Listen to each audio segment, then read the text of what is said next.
Aloha, everyone. Welcome back to another Guardian Training Workshop. It is October 2024, and our theme is the Solfeggio Frequencies, which is here behind me. You can see what we're dealing with. And hold on one sec. There we go. The the exciting part about this workshop is that we've already done one of these. There is a 2023 version of the Solfeggio Frequencies workshop, and it is available for you now on my Ascension Diaries YouTube channel. And the playlist is called Guardian Training. So welcome in to all of you who are interested in my regular workshops. We're going to be meeting once a month to discuss a specific topic. You can go to that playlist on my Ascension Diaries YouTube channel and see what the next month is going to be, because we've already been doing this for a year, like I said, and we've made some serious progress. So if you're interested in more of the basics, I want to say, of the Solfeggio Frequencies, I would invite you to watch what we created last year for this workshop. And I was looking at it and just seeing like, wow, the world and so much has changed since I've done this workshop. And there's just so much more now that I need to build on to this, that I'm grateful I made this workshop for the basics, and I'm excited to get to build. So every year we're going to be building on those topics and begin creating quite a nice body of information about each of those topics. That's the goal. And together with you in my workshops, we're going to be offering a lot of wisdom, I want to say, for the internet at large and all those people who may end up on these videos in the future, curious about the Solfeggio frequencies. So after last year's workshop, and hi to everybody, please say hello. If you're here live, say what's up. I'm going to get to you. All of your live feedback is essential for these workshops. So please don't be a stranger and participate if you have the ability or you feel called with something I'm saying, okay? So what was I just going to say? After the workshop last year, there was a little bit of a pushback, which I was expecting also. Again, last year we did astrology, and that was last month's September's theme. And again, a little bit of pushback, which is not uncommon in our community, I would say, because people are desperate to find the truth. People are desperate to find some sort of bedrock of truth that they can begin building again. And a lot of people are confrontational and oppositional. They've been raised that way. They don't even know that that's not an appropriate way or compatible way to get what you want out of people. And anyway, so the biggest comments I'm getting pushback from is that, oh, the Solfeggio frequencies, like, where do they even come from? Is this a farce? Whatever. And for that type of research, I quickly went onto Reddit to see what people were complaining about in some articles from years ago. And Reddit's really funny because someone will, make a statement that's controversial. Someone will back them up. And then there's like two other comments being like, yeah, but there's no other real rebuttal because most of the people have left Reddit.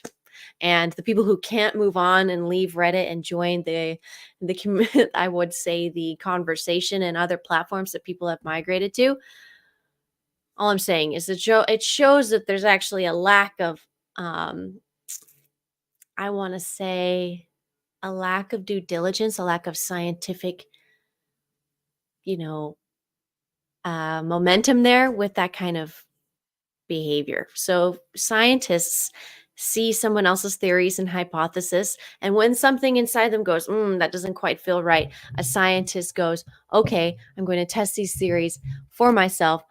Same situation, test it for myself, see if I get different results or see if my results make more sense, and they keep questioning the theories. So that's what we're here to do. I'm here to promote the scientific method as well. So with astrology, there is more conversation about different, I want to say, timing.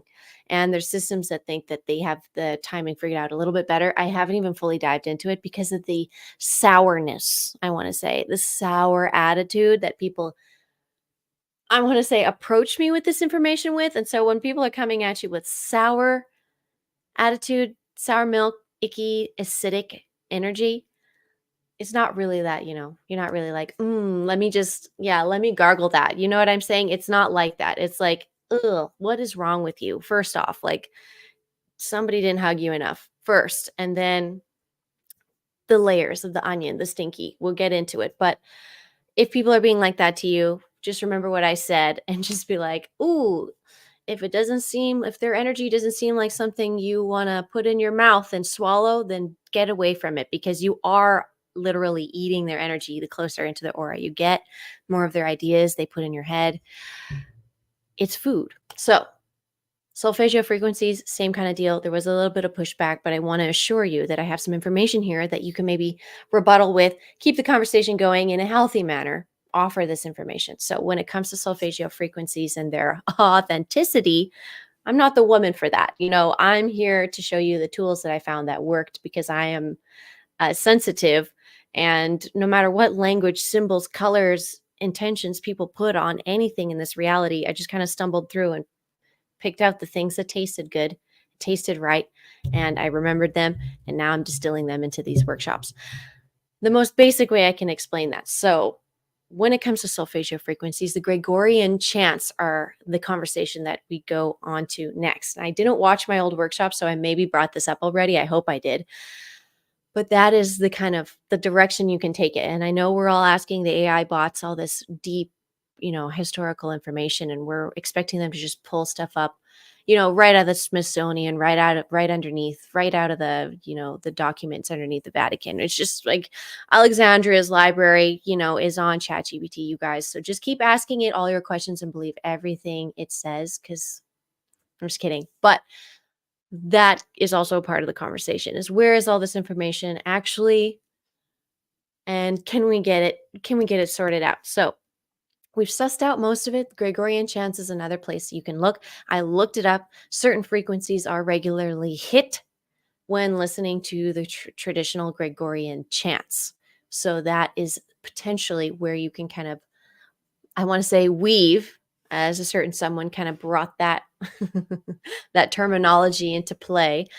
Weave that in. Be like, well, the Gregorian chants, because guess what? The Gregorian chants are done by the voice, which is the major key for today's workshop. So, hello, everybody. Music and the entire music industry, including the instruments that are built and tuned in orchestral experiences like this, and all of the most amazing scores of music on all of the amazing motion picture, for the last how many years, have been tuned. The instruments themselves, the tubas, literally, you know what I mean? I'm kidding about the tubas, but the violins, for example, quite a few of the instruments, which I also did look up, and you can look up yourself. Good luck out there looking stuff up again these days, like I said, because information is just kind of all over the place now. We don't know if what we're reading is true or not, or if it's coming from where it's coming from. The AI can tell you what it tells you. And people are believing it. They're just gobbling it all right up. So I'm sorry if you've had to argue with somebody who's double checked an AI and then got it in your face, because we got to avoid doing that. We really have to be careful. And so anyways, there are some instruments that do get tuned specifically to 440 hertz. And not only that, but music in general and scores of movies, like I've been saying, have been getting tuned specifically to 440 hertz for quite some time. And this is a really fun rabbit hole. So you guys who like to look down, who was noodling all this stuff up successfully in our recent history. What family was that? What's their history? Starts with an R. We don't have to get into it. Honestly, you can look into that. That is part of the workshop fun. So in workshops, I'm going to give you stuff that you're going to need to be writing down. You're going to be recalling. You're going to be looking up yourself. Workshops are here to give you lots of different tools and have you actively engaging with the content and with these tools, so you can use them for good and for continuing your own education, I would say, as a person. And these instruments and these frequencies are the outside of us discussion. So these are things that make noise outside of you, right? The instruments. Now, with instruments, you make them with your body. They're an instrument. Usually you need some sort of physical, mechanical effort. You need to eat your calories that day when you're going to be playing on stage for sure. You're going to be putting in the work. I just went to a live orchestral experience for Avatar The Last Airbender. There was, I believe I counted maybe 8 to 11 people on stage playing instruments, and the whole score of that show and all of those songs are, I assume, tuned to 440 hertz.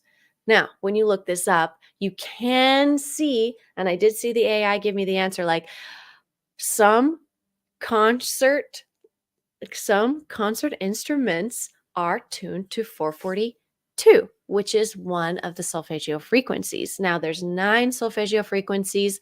They're all perfectly spaced apart from each other. It makes this beautiful 9-pointed kind of star when you look it up online. And we went over all 9 of those frequencies and their potentially corresponding chakras, and densities that they resonate at, and which sort of organs in your body, which sort of moods kind of correlate with that. So again, you can look that all up online. Like if this, what I'm saying is like, ooh, I got to look that up, it's very easy to find. This is skyrocketing. So I looked up solfeggio frequencies in Google Images and saw what was coming up. And the first thing are advertisements from websites like Amazon and so on that are actually selling you posters and CDs and so on with the solfeggio frequencies. And this didn't quite happen even by last year. And also Kev Thompson, my favorite solfeggio frequency artist, who I couldn't find any info on online when I first found him, now has a online platform and a presence since even last year. And I even saw what his face looks like, I think, on his Instagram. What's that called? Those little bubbles that go underneath your, whatever, the carousel of whatever that is. I literally am on Instagram every day. Anyways, so you know what I mean. He's got an Instagram, so things are good. We're moving the conversation, I would say, along as well for the solfeggio frequencies and how they can be used for healing, for reassessing your body from the outside, right? So I'm getting back to my point.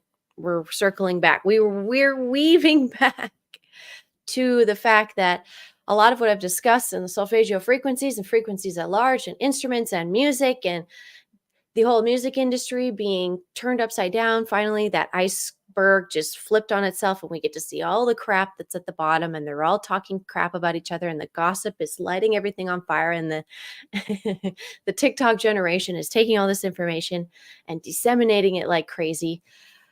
Every little rumor about the music industry and who has been controlling what and who's been whose puppet and who's hurt who is just spreading like wildfire. And we talked about this last year. It was coming up, it was beginning. Now we're in the midst of it, and they're still going to trial. They're still doing trials. They're still bringing in more evidence. There's more people are coming up and saying something, hoping that that'll actually help and help people who can't say anything, because there's a lot of people who didn't survive the music industry. A lot more, the sweet cuties who couldn't, even fall to the dark side. They just couldn't even fathom the dark side, and they just ended up getting trampled a lot of the time.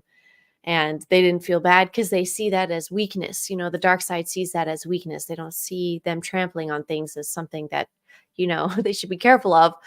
It's just another thing to prove their dominance, you know what I mean, over nature and over others, which isn't quite there. They, like I was saying in my last Ascension Codes video, it's not woke enough. The woke society is happening. We're going woke it's an insult. It's, for me, it was just literally just a way to discuss when you've woken up, when you've been red pilled, you were woke finally, and you were aware, and you were seeing the backstage behind the red curtain sort of experience for the first time in your life. And that is happening right now on a major level. So that's why this workshop is so important. It's so important today. And I wasn't allowed to live stream all month.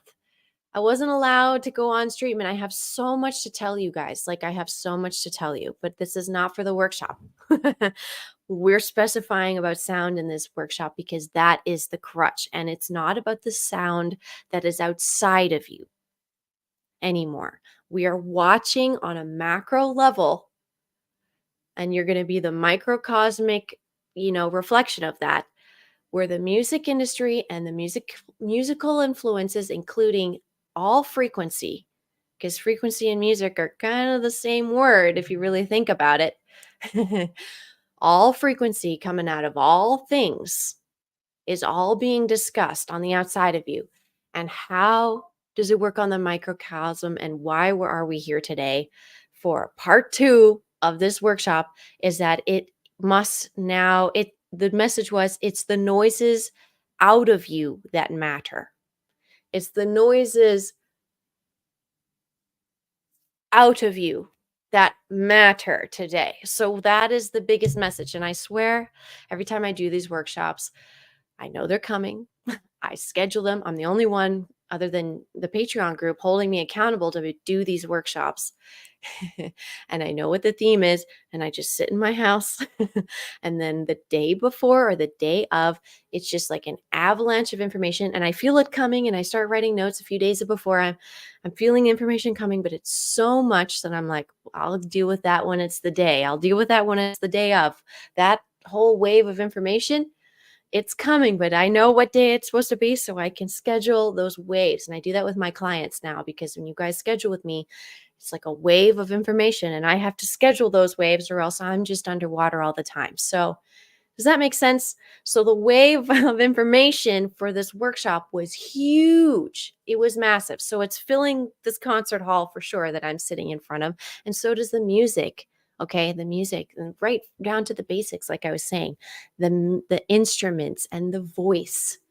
This is the code. Instruments, they all need to be retuned.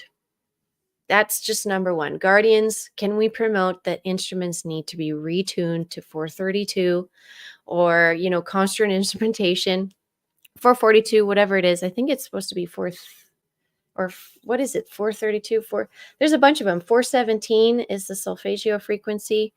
I mean, gosh, even there's so many frequencies that are better than 440, basically, that are in kind of the same area. So when it comes to solfeggio frequencies,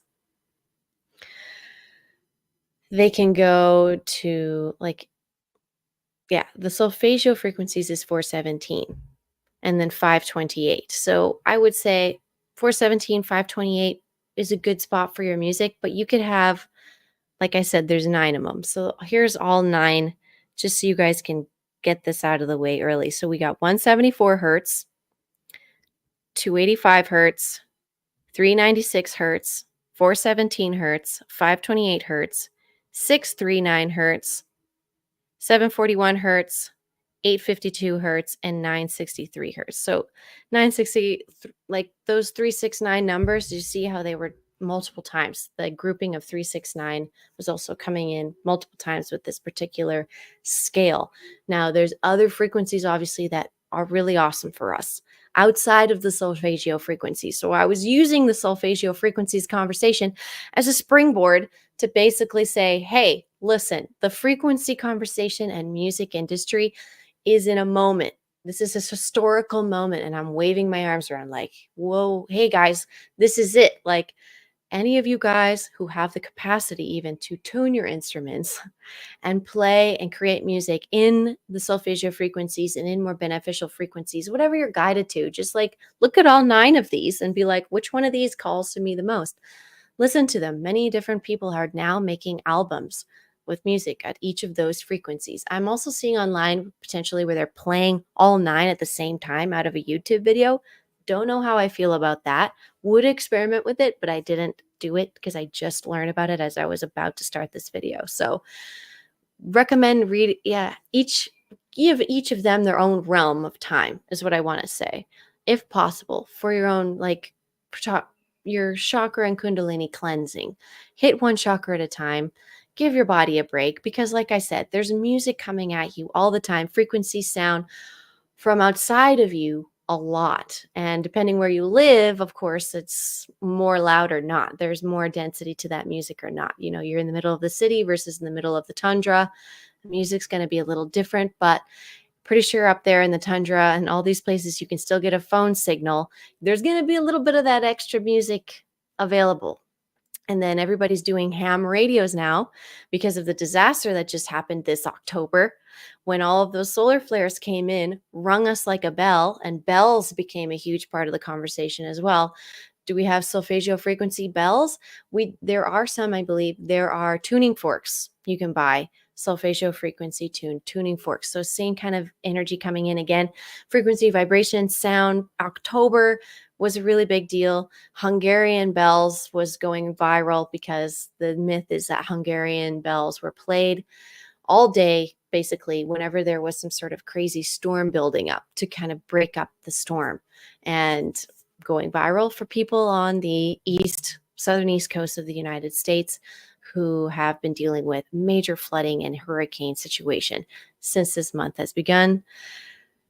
And we're not downplaying that, but the music, frequency, from a distance, bells, these are all kind of things that can help literally immediately shift the frequency of the space that you're in and the vibration that you're in. So if you're in a low vibration, having a terrible time, you know, subpar time, below your average, music in the solfeggio frequencies and these divine sounds, bells, song bowls are also tuned to the solfeggio frequencies multiple times, but not just those, but like pick your favorites, do your research. I'm just here to show you, like, again, a springboard for you guys to go nuts. I have the radio over here because the radio frequencies, like I was saying with the ham radio and so on, is underplayed. We don't think about radio that much, but radio was kind of the first time that they kind of clutched us as a people. So you know what I mean? That's when the claws got in my opinion, historically, was when these machines were in everyone's house and they're getting their entertainment and blah, blah, blah. But there's so much more to what's going on with radio frequencies, including being able to tap into res frequencies of basically the other dimensions where people, where the dead are walking around, like people who've left their bodies and are in spirit form and in that plane of existence overlaying with ours, picking up on radios and spirit radio thing. It's a whole thing. So there's frequencies, there's a whole plethora of them to farm and experience. But like I said, in this workshop, hear me out. You're the noisemaker that we have to worry about. So we're going to do some humming right now. This is a workshop moment. You get to actually physically do something. I'm excited for you guys. And funny enough, one of my very close, I want to say, guardians out there, because it's different. Friendship and being friends with somebody and then being known guardians of the earth and finding those other people, it's a different feeling because it's a little more direct. Like when we talk to each other, we're really about exchanging information, valuable information. And we know each other are busy because we're busy. Everybody's busy. So when we are connecting, it is direct information transfer. And I was just sent a song, a humming song, all of it's humming. And the artist's name is Alexa Sunshine Rose, and it's on Spotify. And the song, I have it up for us. I don't know if I'm going to play it, but it's called Come Receive. Sorry, the album's called Come Receive. The song was called Moving Through. And like I said, it's a beautiful song. She's just humming, basically, this artist. And that was the key. It was like, that was the final key. Right before my workshop started, was like, and here you go. It's humming. That's what we have to worry about this particular month, and how we're going to correct things as quickly as possible. Hummingbird energy, bring that right in. I am like hummingbird person. And so this is, again, all up my alley. I've been trying to figure out how to bring the frequencies. Oh, there's so much more on this list, you guys. There's so much more that you're going to like. I'm not going to waste your time in this workshop, but you're going to really like the other stuff that I'm bringing in. But let's hum for a second. So the noise, it's the noises out of you that matter, was the message. It's the noises out of you that matter. It's the noises out of you that matter. Do all the sensations and the noises that you hear in your own head, do they make a sound? No. But do they make electromagnetic energy? Yes, they do. And so your thoughts, although you may not hear them, are still producing a noise and a sound and an orchestra. And then it's in your aura. Other people can feel it. They can hear it. The God can hear it. God sees you. You know what I mean? The one eye, the all creator, it sees what music you're making, what sounds you're quaking with in your head, in your thoughts, in your voice, in your sound. Okay. So let us tune into that for a second. I'm zoning in on the point. The point is that all of you make all a bunch of different sounds, but we would like you to become more masterful ding about the noises you're making, right? The noises out of you that matter. So we are watching certain people debate right now and try and become the leader of the free world. They're making a whole bunch of noises, right? Those noises are making a certain impression on people. Some people hate it. Some people like it. Some people get it. Some people don't. It's been going on a little too long for people to be so long confused since it's been since 2015, 2016 that this situation's been kind of playing out and people are still a little lost. But we don't need to worry about what other people are doing, right? The best way to figure out what's going on is by learning the noises out of you. So, naturally, obviously, we all have a voice. Most of us, even those nonverbal, the extremely nonverbal, damaged people who, if you were treated with a jab anytime in your life, since you were a baby up until now, you had the potential of becoming nonverbal, having a problem, many areas of your body. There was that lottery many people were taking over and over. It was just like a lottery, but a horrible lottery. We don't need to get into it, but we all make a noise. One of my family members has that issue, so I'm speaking on it, lightly, but he can't talk very much at all. He's making noises. He's grunting. I don't know what's going on in his mind either, but his thoughts are probably fine, but it's the producing of the noise is hard for him. We all have our abilities. Not everybody can pick up a mandolin and begin singing, yodeling.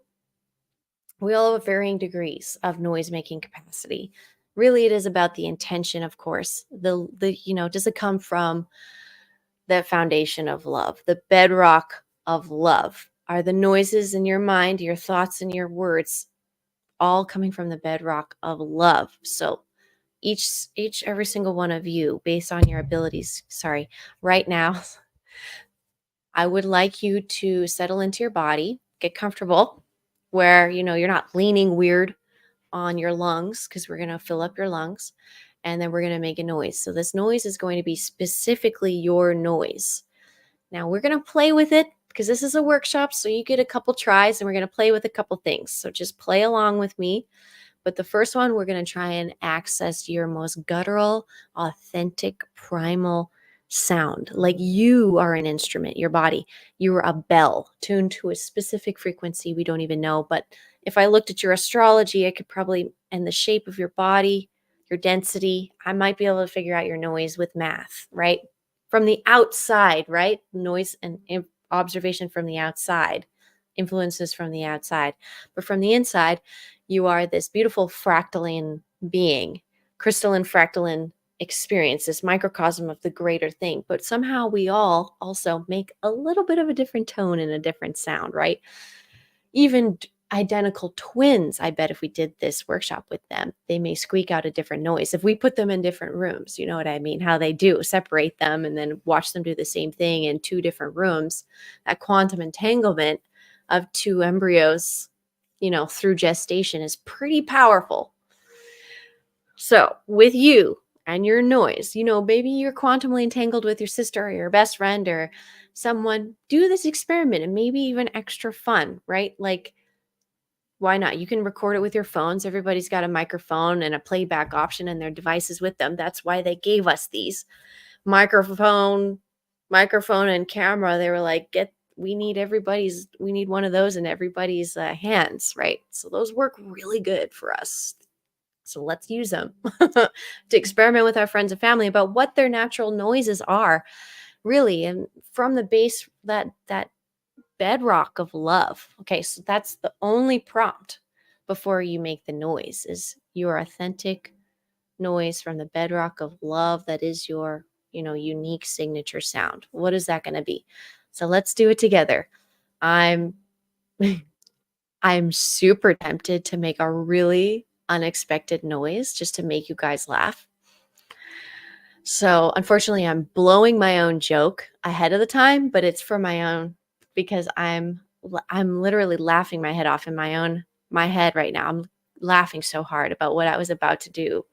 Just mess with all you guys so hard. But that's older sister Alexis. I would have done that to my siblings without beating an eye. Like that would have been really funny. But we're going to take it seriously here, because I really want to know, and I really want you to engage this sound because it's authentic, and it's in a way, it's a way to share love. It's a way for me to, almost without knowing you, share a moment of intimacy with you and who you really are, is by trying to provoke and stoke this moment. So let me not waste any more time. Let's get quiet. Sit still. Don't lean. Let's fill your lungs a couple times. Okay. So you get a really good, if you need to do a couple jumping jacks to speed up that process and get the air moving in and out of your lungs, because maybe you haven't done any cardio or any jumping jacks or anything for months, weeks. I don't know. It happens.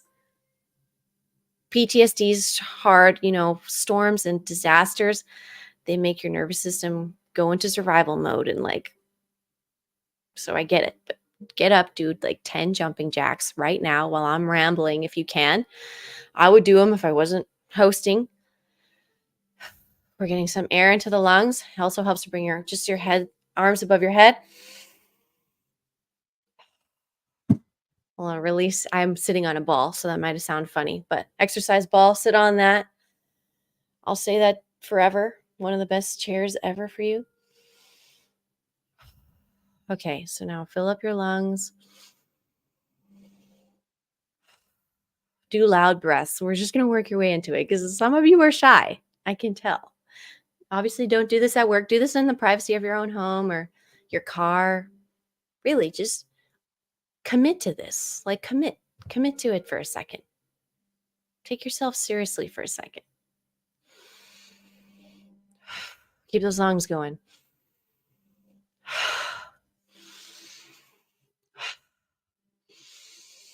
When it feels right, because it's going to feel right. When you're done breathing, those lungs got warmed up, let that noise come out of you. For example, really simple. That was just a simple noise for me. Simple example. Another noise. Switch it up. Get a little, if another noise wants to come. Oh, for example, let the noise kind of ease out of you, whatever the noise is. Get those arms moving, because it forces the lungs to fill and let go. Move those arms a little bit. We're going to rotate those arms. Feels good on me. My arms are burning already. Woo! I needed that. So let's get that noise out of you. Okay. Fill up those lungs. I'm going to hold space for you for a second in this video. We're going to get quiet. And I want you to find that noise, okay, and work with it.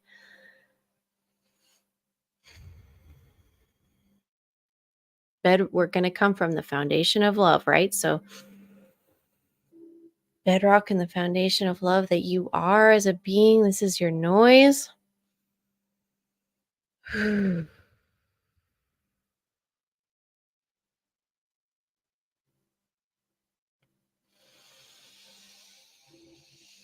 So I have Solfeggio playing in the background. Hopefully it won't get, knocked on this recording. We'll see. Please let me keep that noise in this video. We're at 528 now. We're moving up. So 528 is higher in the heart area. I'm activating you in the background using Solfeggio Frequencies. I did it in the last workshop. And creeping our way forward through this really fun time to be alive. So your unique noise, right? Your unique sound. They say that a lot in the music industry, like, oh, you need to find your unique sound, right? And that's very cute. And if this was, Polly Pocket Dream World or Barbie's Castle, oh, find your dream sound and follow your dreams as an artist.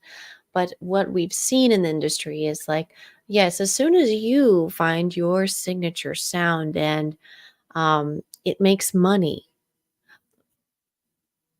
it's no longer your signature sound. And sign this, and we will reuse your voice with the AI forever. That is the problem we're having literally this month. If it wasn't this month, it might have been last, but I'm pretty sure it was this month also that multiple, for example, just out there, because this is side note, Mission Alexis, multiple people who were famous for their voices in Disney films in the 90s are passing away publicly. And one of them was James Earl Jones for, Darth Vader and Mufasa. He passed on. And then just this month recently, the voice for Oogie Boogie in Nightmare Before Christmas film, the antagonist in that film, truly, like, he was straight up a torture dungeon scene, straight up torturing Saint Nicholas, in that film. That character, he's gone. And he was also in, what was that movie? Showgirls, or what was that freaking movie called? Darn it, that Beyonce did. Dreamgirls. He was in that one as well, actually, that guy. And Beyonce's been coming up a ton for good reason, because of what's going on in the music industry and how so many testimonies are just not going away. I mean, they're even finding out that her own songs, or at least the songs that are being released with her name, because again, like I said, when you sign this paperwork and the AI technology, which are now releasing to the public, they're showing you. They're not like, wow, we just invented this. They're like, wow, here's the stuff we no longer need. You can have it now. And we're going, wow, this AI voice sounds exactly like this celebrity. And now they're openly saying, like James Earl Jones, they openly said, signed a contract recently before his death, I think it was too, that they could use his voice and likeness with the AI for future projects. So potentially, using Mufasa's voice or Darth Vader's voice maybe for something in the future, because he's, not doing it anymore. He's either, retired and they say he's dead, or, he's not doing it anymore and he's actually gone. So I don't know, but that's not my business. There's so many beings where that's the issue. And the music industry, it's going to reveal it all to you. Everything I'm saying in this video, if you're like, if there's a moment like, she's taking that too far, trust me, by this time next year, you'll be talking like this. You won't even, like I said, you won't bat an eyelash at me. Like, it'll be very understood. And so your signature sound is, again, your soul, basically.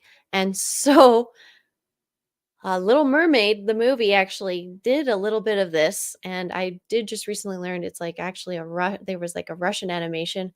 And the Russians actually made quite a few little storybook animation movies that a Russian friend of mine actually showed me kind of before Disney, right before Disney kind of took over, I want to say monopolized the storytelling animation sector.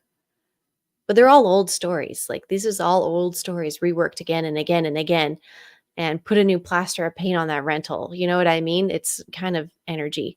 So with Little Mermaid, the sea witch stole Ariel's voice and used it basically to pretend to be Ariel and seduce the man that Ariel was trying to get.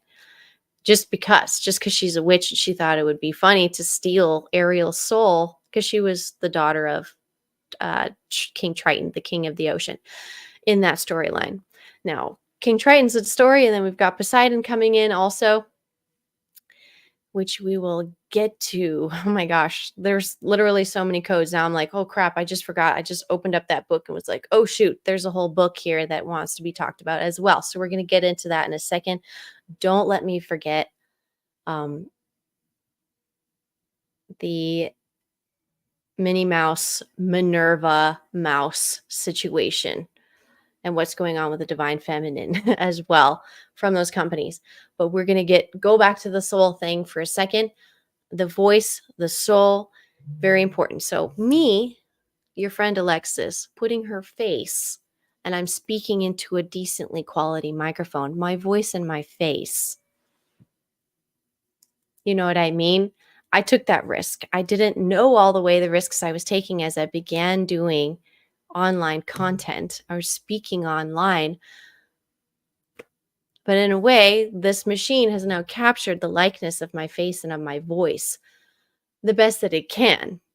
But it's funny when you go into vocal training and you even train your voice, they often say like there's so much more depth and abilities to your voice. You just need to know how to move that air around and breathe and be taught by somebody how to actually use your voice. So me personally, I'm not vocally trained.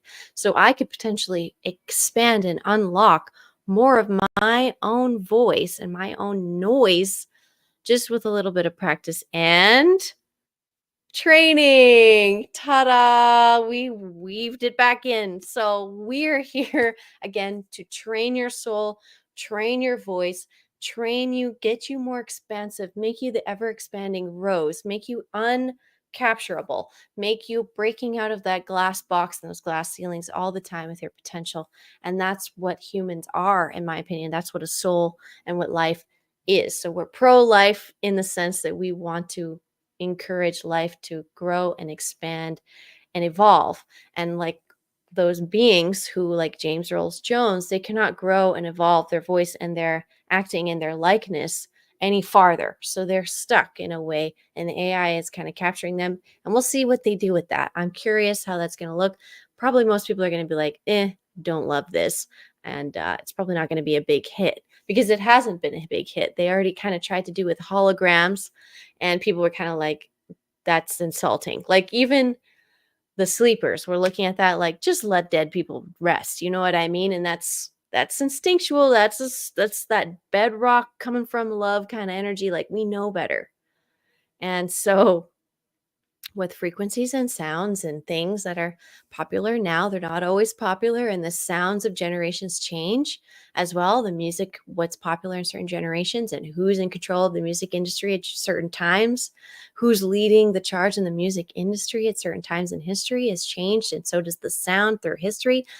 So does what people identify with musically. I mean, like people are getting dementia. The only thing they can get those people to smile or eat or open their eyes to is music that they listened to when they were 30 years old, like and danced to, and in high school and stuff like that. There's this quantum capacity as well for our souls to recapture ourselves throughout time because of music and where we engaged it, but that's from the outside of us again. If you're creating it, and that's another part of you finding your timeline modes. Like Jason and I created a song, but we didn't use musical instruments. We used AI. And one of the best songs that I've ever heard or produced, not because of exactly the skill level and the depth and the timbre of the music and the blah blah blah.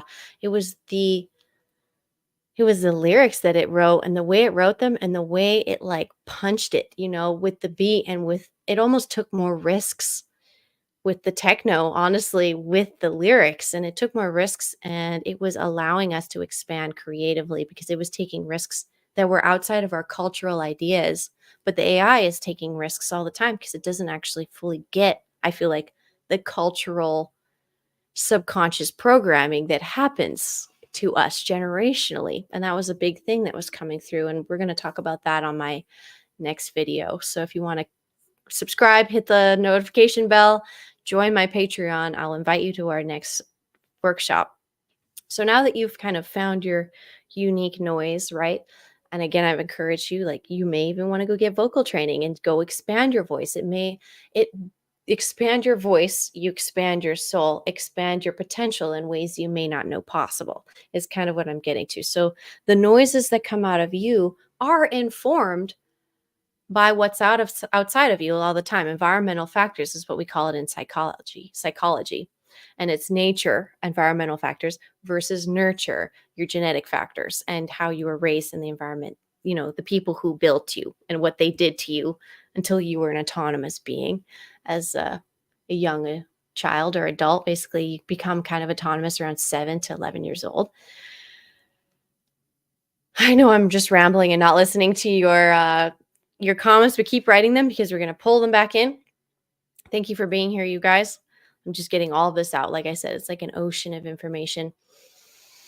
So the noises coming out of you, they can grow and change. They'll grow and change as your hormones and everything changes as you age. Your voices will change. And a lot of famous singers go through that experience and they don't always like that experience. And some of them push their larynx so hard, they blow it right out and it just, they can't see much of anything. And their sound and their soul and everything completely changes, in those moments.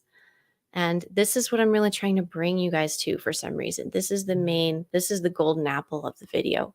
Like I said, it's the noises that come out of you that matter and how you're developing those noises and how you're informing and, using your noises to react to stuff, even in your head. So I would encourage you, if you've been going, maybe the noises in my head and the thoughts I've been having aren't the music that I want to be living in. They aren't the acidity I want to be pickling in, for example. What do I do? This is the way I was raised. The people I was around were super cynical, super rude. I'm the nicest person in my family. I've heard it all. You know what I mean? Like, what do you do?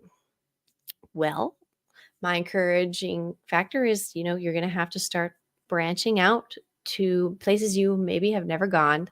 For example, choir is an excellent opportunity for people to expand their soul and their community is join a choir, expand your voice, expand your lung capacity. You'll be a much better swimmer, on when you're off choir season and on swimming season, keep those lungs moving. Runners, for example, choir, fantastic. I think more of us should be in choirs. More of us should be starting choirs. And what are you singing? You can just hum. You can just tone. You don't have to say any words. There doesn't have to be any political correctness. You guys don't have to say anything. You can just tone and go along in these particular frequencies. And so the goal was for this workshop was to encourage you to start listening to Solfeggio Frequencies online. That's noise outside of you. Go figure out which one you like. I'm on 741 right now. Listen to it and literally tone the same sound you're hearing in the music with your own voice, with your own body. Make the noise you're hearing inside of you resonate it from within.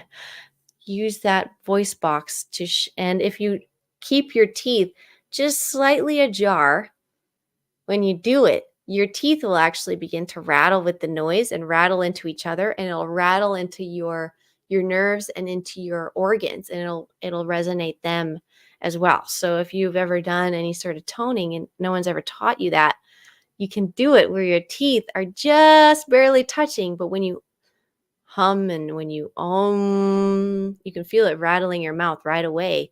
You can get your teeth to touch a little bit. It'll go into your organs and it'll amplify that ability, is what I've learned, which is so fun. So definitely make the noises that you like, mimic them. And I know we're not used to doing that, or you expect children to behave this way, or so on and so forth, blah, blah, blah. I think culturally, societally, if we want to start any sort of trend of healing next, it would be humming and toning is going to just go way up for capacity of healing, because your own noise hummed to yourself can actually trigger, in my opinion, your own stem cells to begin activating and your own cellular function to begin resonating.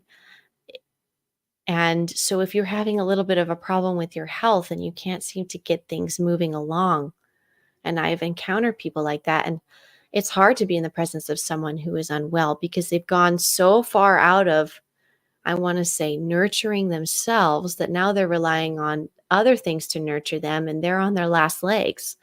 And sometimes people really feel like the power's out of their hands when they're unwell and they keep handing it away to hospital here, healer over here, take me, heal me. And no, it's the noises you make to yourself are the most healing thing I believe you can do for yourself. Not only with your thoughts and your intentions, with, positive affirmations like I am love, I am loved, I love, those sort of, those are words and those resonate great and those work. But when my family members are unwell, all I do is I go up to their flesh, my dog, my husband, my birds, and I tone and I hum against them. I against their skin and whatever the injury, and I and I sing right into the injury. And you can do this, like I said, with tuning forks, tune to the solfeggio frequencies, for example. Plenty of other, tuning fork potentials out there. Same kind of idea. You hit the fork, it goes all the way down to the point of the bottom of the fork, and you place it on the problem area, and you're literally resonating healing frequencies to an area that may have not figured out what noise it's trying to make. It's probably just all jumbled up. It's giving it something to resonate with, something to find coherency with again. It's called entrainment. And entrainments are one of the most important concepts that is out there. Energy, frequency, vibration, entrainment, love, like the 5 things you need to know. Gravity, maybe. I don't know. Gosh, I want gravity to come back in full force, just like humming and toning gravity and like gravity tech and physics and stuff. Just bring that back, like informing the music industry and like with that information too. Oh, there's so much to talk about too with the technology. We're going to get into that. Whew, I got some insider information, which some of you already know. I had mentioned it earlier, so thanks. Good listening. It'll come up. I'll write that down just in case. Don't want to lose that part for sure.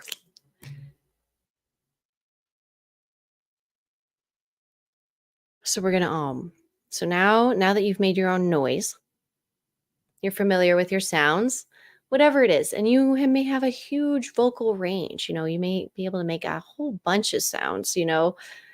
I'm happy for you. You're a beautiful, beautiful bird, and you should be preened and loved the rest of your life, of course, for your brilliance. And please share your brilliance out there. Give us your vocal range with love. Say love in every single note that you can sing. That would be fantastic. And put that into the grid every day. Thank you. Every tone you can hit, on it or say love on it. Thank you. That would be so helpful. That's acupuncture for the planet that we're doing. And so we're going to right now as the acupuncture for the planet and for our own bodies. And so if you have anything in your body that's being weird, you have a problem area. I also couldn't stream because my neck locked up because a wave of energy came through. A lot of people actually dealt with seizures around that time. One of them passed away that I know of as well. So, which is, that's not uncommon in my job also when these waves of energy come through. A seizure death is pretty normal in someone's animal in our community, someone's child, especially the elderly, the kind of the weaker of the general populace, the ones they say to be careful around if you're sick, especially, the weaker, more delicate nervous systems, potentially. If there's any little weird problem with it, sometimes these energy waves can short circuit them and it's too much. And that does happen. So if you have an area in your body that maybe is short circuiting or you're concerned maybe could short circuit in the future, let's to that specific area and try and bring that sound to that area. For example, super simply, if you have some sort of tension in your arm, for example, because it's on camera, I can raise my arm and show it to you. I want you to right into the area, right into it for me, please, as part of the workshop. So ready, everybody? 1, 2, 3, deep breath in.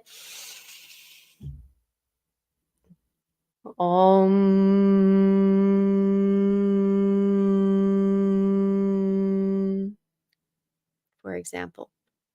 Now go on with that literally as long as your attention span can handle it.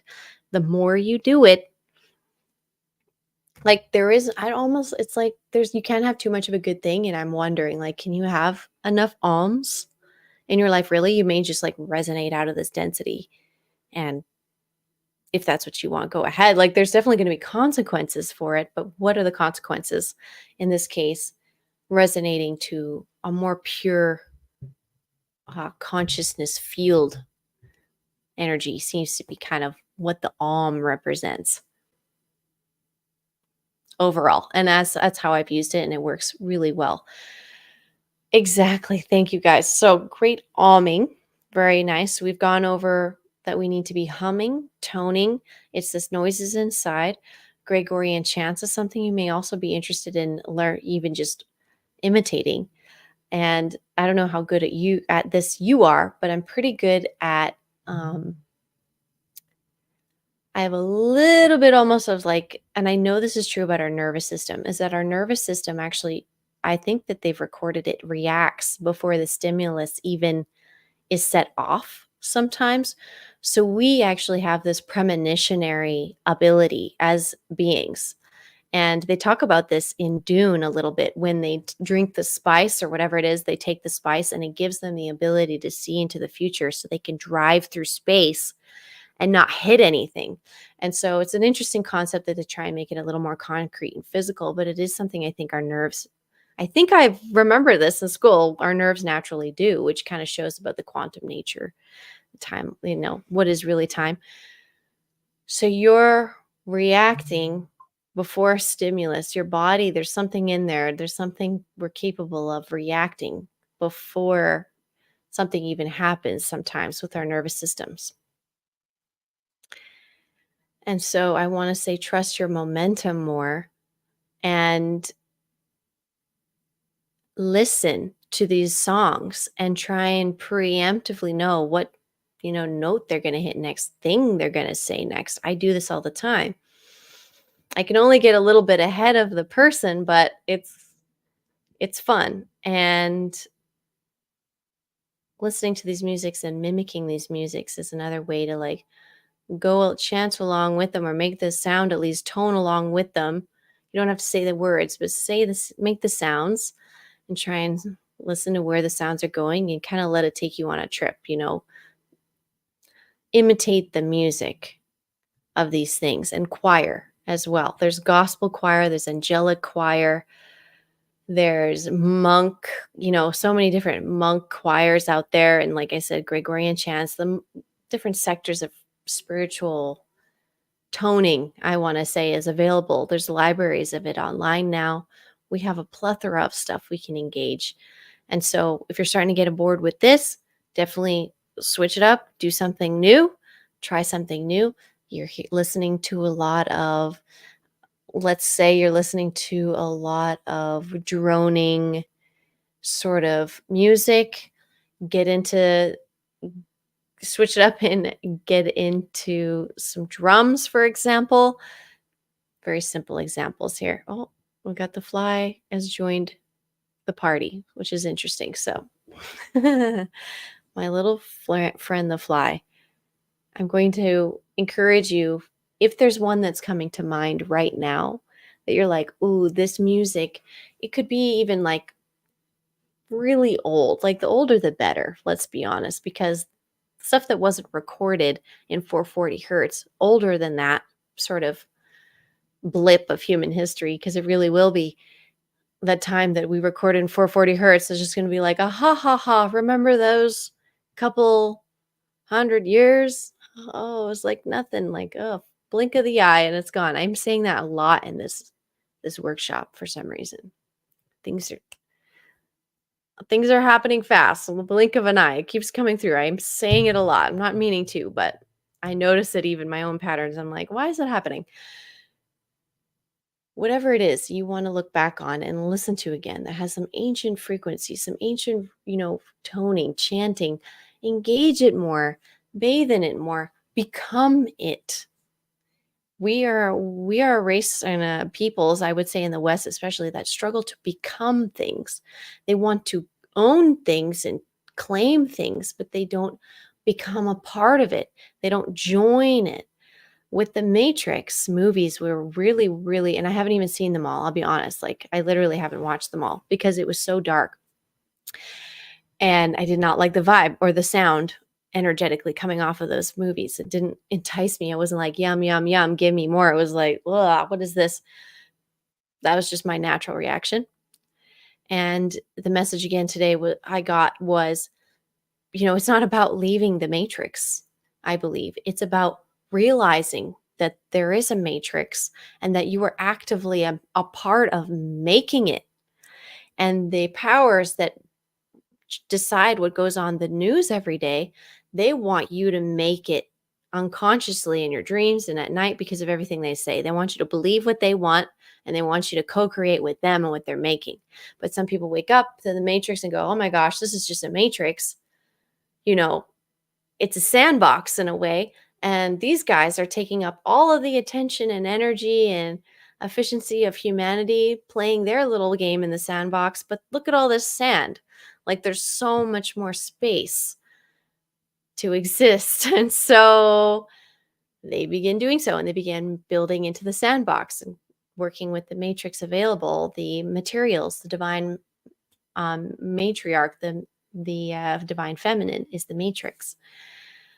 And so even moving into now the next part, which is perfectly done, and I can tell that this is happening quantumly. I'm getting like, I hope this is painting a picture in your head. The next pictures that they're bringing me into is that the sandbox, if you think of a great sandbox where there was some things built and just going on, what comes to mind on Earth first? What comes to mind? Is it the Giza Plateau? Because that's what comes to my mind. And that was the codes that got shoved right in last second for this workshop was what's going on in the Giza Plateau. And this matrix and this workshop and these noises and this potential right now, because old industries of sound and music and structure and culture are crumbling between our fingers right now because of all of the stories and testimony and people getting arrested for torturing each other and controlling each other and censoring each other. The biggest one. So one of the biggest things is that we got to talk about next is the censorship. Censorship. The privatization of words. And those are sounds, right? And that has a structure and it has an idea and it has a concept. So basically, when they censor certain words, I can't talk about certain things because that word is being saved for a certain manifestational structure and an idea structure that they're trying to monopolize to go in a certain direction. So some people go, well, you're censoring me for this word, but I can just use with this word to talk about the same concept, and that's fine. But the problem, in my opinion now, and why this is such an issue, is that there is censorship magic, basically, and manifestation magic that's happening where they're dictating how one word is going to manifest in the archetypal music and this orchestra of humanity, and they want to control it. So they wanted to control through censorship. I mean, gosh, there is this whole, it's all being exposed now, but a lot of it is that a lot of these industries and people working in these industries signed contracts saying they would never say the word Jesus. Now, there's people who will argue with you, oh, Jesus isn't his name. It's like, well, did they also say you can't say Yehoshua, Yeshua, Jesus Christ? Like, was there a list of all the like Jesus like words that are also Jesus, or was it just Jesus? And I don't know that answer, but it seems like the story goes. I don't know if you notice what I'm wearing, but I'm pretty sure the big uproar is, oh, you can't say the word Jesus and get these contracts. Those two things exist outside of each other. Again, the censorship magic is another example of that. We're bringing that in. So Is there censorship magic happening with the Giza Plateau and the matrix at large in this sandbox we're playing in? Yes, there is. And are the authentic sounds that want to come out of every being authentically sounded? No, because people have decided to sign contracts and are like with the Sea Witch and Ursula and literally letting their voices and their souls be taken away to be, that's someone else's responsibility now, and they own you and they own what you say. They own your voice. They own what you're saying. They own what your soul is going to do and say and express itself, right? So that has happened. And so the conversation today about the Giza Plateau came to, well, who's the head archaeologist that is allowing doing the yeses and nos in the official stories about the advancements of archaeological discoveries on the Giza Plateau? There is a guy. He's world renowned, he's world famous, and instead of calling him the pharaoh, they call him the head archaeologist of Egyptology. That is again the words and the privatization of words and the censorship of words. We don't talk about a pharaoh anymore because, ew, that's old fashioned. We don't talk about I mean, we do talk about a king sometimes and a queen sometimes and then blah, blah, blah. But I just distinctly heard in my head from the dark side, it was like, ew, those are tacky names. We don't use those anymore. We're not that obvious and we're not that tacky. Like we call ourselves other things throughout our lives. We have different titles, we take on different names, we work with that word magic, and even the frequency of what those titles are.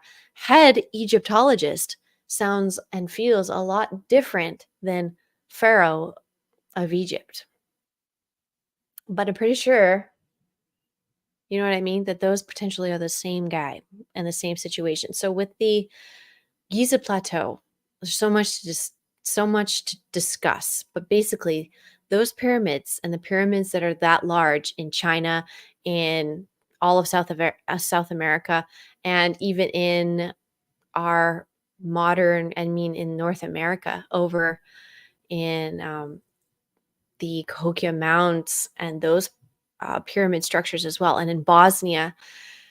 I mean, there's pyramids everywhere. There really is. And Serbia, Antarctica, like there's pyramids everywhere. And what the pyramids actually do is they impact the noise and the electromagnetic noise that our Earth is even making. And they play a little role in that. They're massive to us, but to the Earth, not so big, but still that little extra peak, that a little extra mountain placed in that certain spot of the sandbox. It has purpose. All of them do.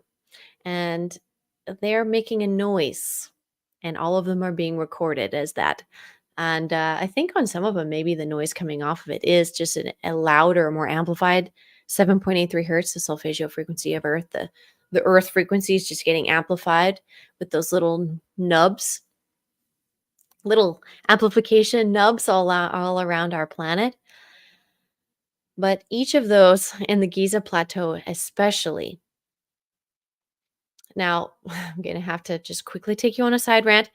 Right now, they're developing, obviously, the AI and the virtual reality, right? You put it on, and then all of a sudden you're in another world and you're walking around and you can build stuff over here, you can do stuff over here. Minecraft kind of brought that into the global, whatever that's called, the global mind was, Minecraft, you can go into this virtual realm, build whatever you want based off of the physics there and the materials available. And that's literally the world we're living in. That's what we're in. It's the same thing. We're living in the same kind of place that we keep making video game versions of. We're fractaling our reality into a video game, which with easier rules as a way to kind of de-stress our nervous systems. But in this reality, that same thing's happening. We are in a sandbox, and there are multiple groups and versions of us that have rolled through this map of Earth and have placed stuff in the sandbox for specific reasons and goals. And it had to do with the frequency of the whole map, the whole matrix, what it sounded like, and how it was being utilized. Now, potentially, when the pyramids are being built, maybe there was something going on with our gravity, and gravity was just way less for a year or two, and you just whip up all those rocks and lift them up and no big deal. And who knows? I had that thought.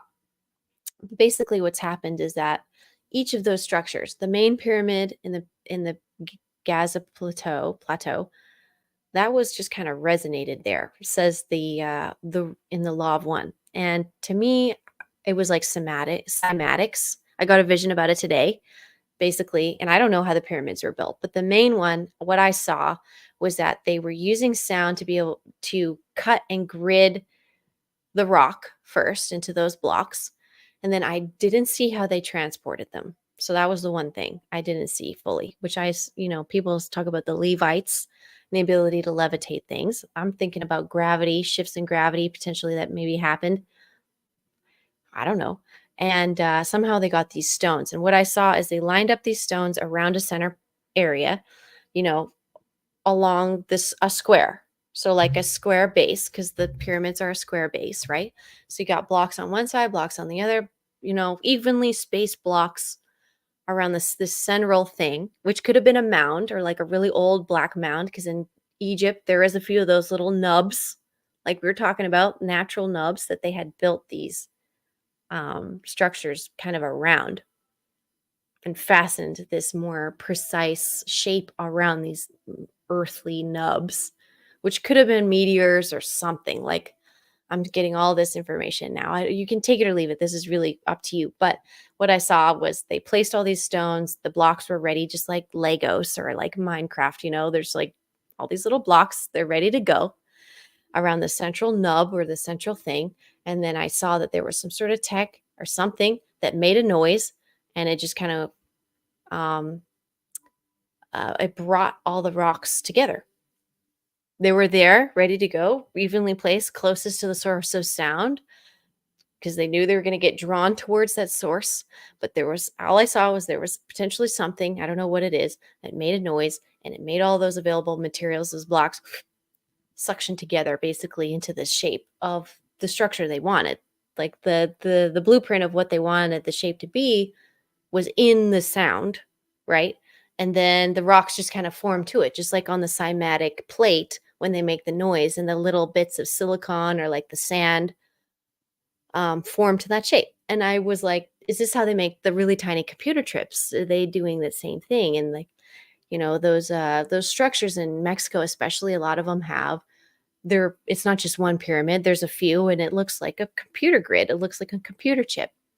I didn't look that part up. So I didn't look up if they use sound to make those mini chips and just make the silicone rattle into the shape that they want it to form, because there's no mold small enough. You know what I mean? Like, I didn't look that up, but that was what I was being shown. Okay, so that's the importance of sound, is that it can create structure, and it does create structure. And what kind of buildings are getting thrown through your head on the radio? That's the final, that's kind of like the final note there. Like, what kind of buildings are they throwing at you through the radio? Is it a pyramid? Are they playing the sound of the pyramid through your head when you listen to One Direction? Okay. RIP to one of the members of the One Direction that just passed away, just like last year when one of the members of Friends passed away. This member of One Direction is passing away in the same kind of window, same window of time, same full moon, potentially same moon. I didn't fully check that, but I'm watching, like, I'm seeing the patterns now. As you get older, you start to notice the patterns. There's only 365 days in a year. It's not too many days to memorize a pattern on, really.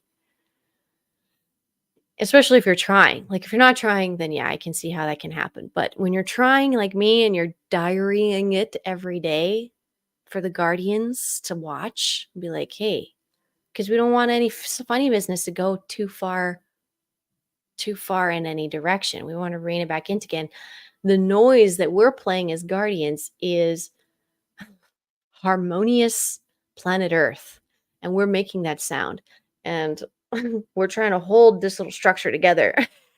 Harmonious planet Earth, and through entrainment, the loudest and the most powerful electromagnetic force will win and will influence the others, which is why also men in general, they don't get this. I don't think men get this, and they're not taught this. So I don't blame you guys. And most of you guys were taught by women. Most teachers were women in this, whatever school prison system that they set up from that most of us have already gone through. But this system didn't teach men and boys or women and girls about entrainment and about electromagnetic intensity. They taught you the electromagnetic spectrum, but they didn't teach you that your heart, the way that the valves of your heart are kind of curled together. There's no like mechanical process.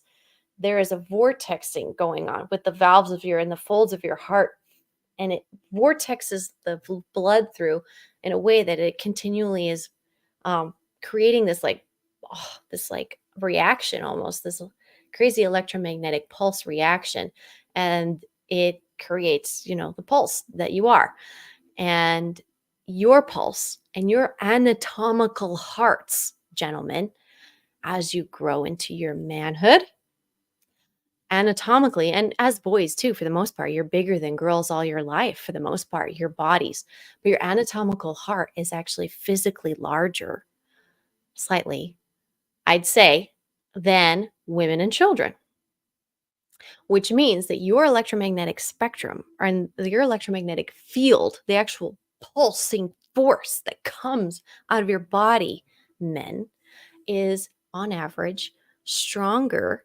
of a force than what women are producing and children. So that's why you are what you are.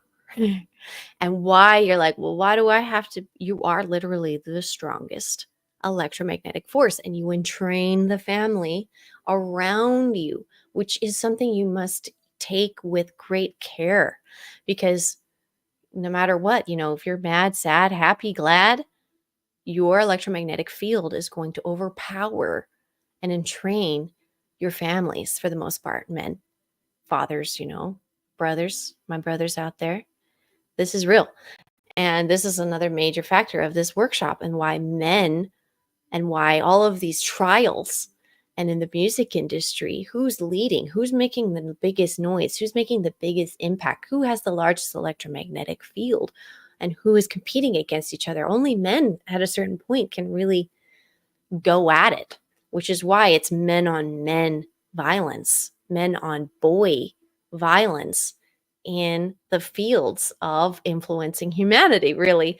And before a child reaches puberty, they have a specific kind of magic and power that men who crave power end up, a lot of the time they end up going back to children, because they have this life force in them that isn't the same after you go through puberty.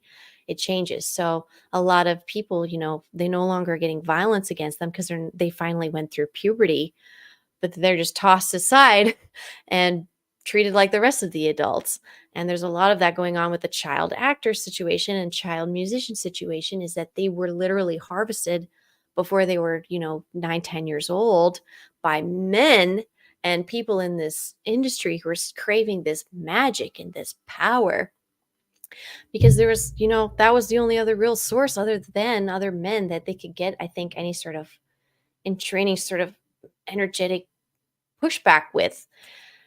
And that's why Monsters Inc. is also coming up major in society, because Monsters Inc. was created to inform everybody. And Monsters Inc. is kind of like scrolling on your phone. You are the monster that's laughing or screaming in a way. You are the child, but you are also the monster, in my opinion. When you're adult, you can kind of be both. And Monsters Inc., it kind of highlights that. But basically, there's this harvest for either our fear reactions or our laughter and our attention reactions or our applause. It's energy. And once you've out mustered every man, I guess, yeah, every man and every woman and child in your family, you got to go out there and start, seeking bigger and bigger balls of energy to acquire and work against. So Egypt is an excellent example of that, in a way, because as this big sandbox and this free world we're getting to run around and build in, which we don't allow anymore because men are saying to other men they can't do it. don't build here. Why? Because I'm a man and I said so. But I'm a man and I say so. And who's got the most power and money, and they get to make that decision of who gets to play in the sandbox. And it's just this mind game. It's just this little nonsense. It's literal. It's not real. It doesn't matter. Those aren't the rules of nature, actually. The rules of nature are whoever has the strongest electromagnetic field tends to be the thing that is going to dictate your energy. So loud ass music is going to outdrain your own energy, right? A big concert's going to it's going to outperform your one little heart beat and the noise that's making, right? And these big spaces of entrainment are what is being hungered after. So that's why we went into the music festival industry this year and we dug into it. And I've been following many festivals have been canceled this year. Many of the major festival industry mogul head people I've noticed having some major issues and arrests, but they aren't talking about them. They're losing their venues, they're losing their funding, they're fraudulently taking money from people and then not able to give it back. And like some of them can, and the music festival industry is collapsing on itself. And that was the goal, was because there was so much corruption there. I knew it had to. And as they mustered up their strength back from 2020, toilet flush that most of that crap went down from, still some were able to come back around and still try and give another swing in 2024. And most of them failed. And it was a sign of the shift, like who is leading in the music industry and the influencing in these large electromagnetic field blasts and hosting events. Those are all shifting. And the Sphere just reported that they're like 1 point something billion in debt. And that was the technology they've just brought in to try and up the game again of in training you to be absorbed into their electromagnetic reality instead of your own.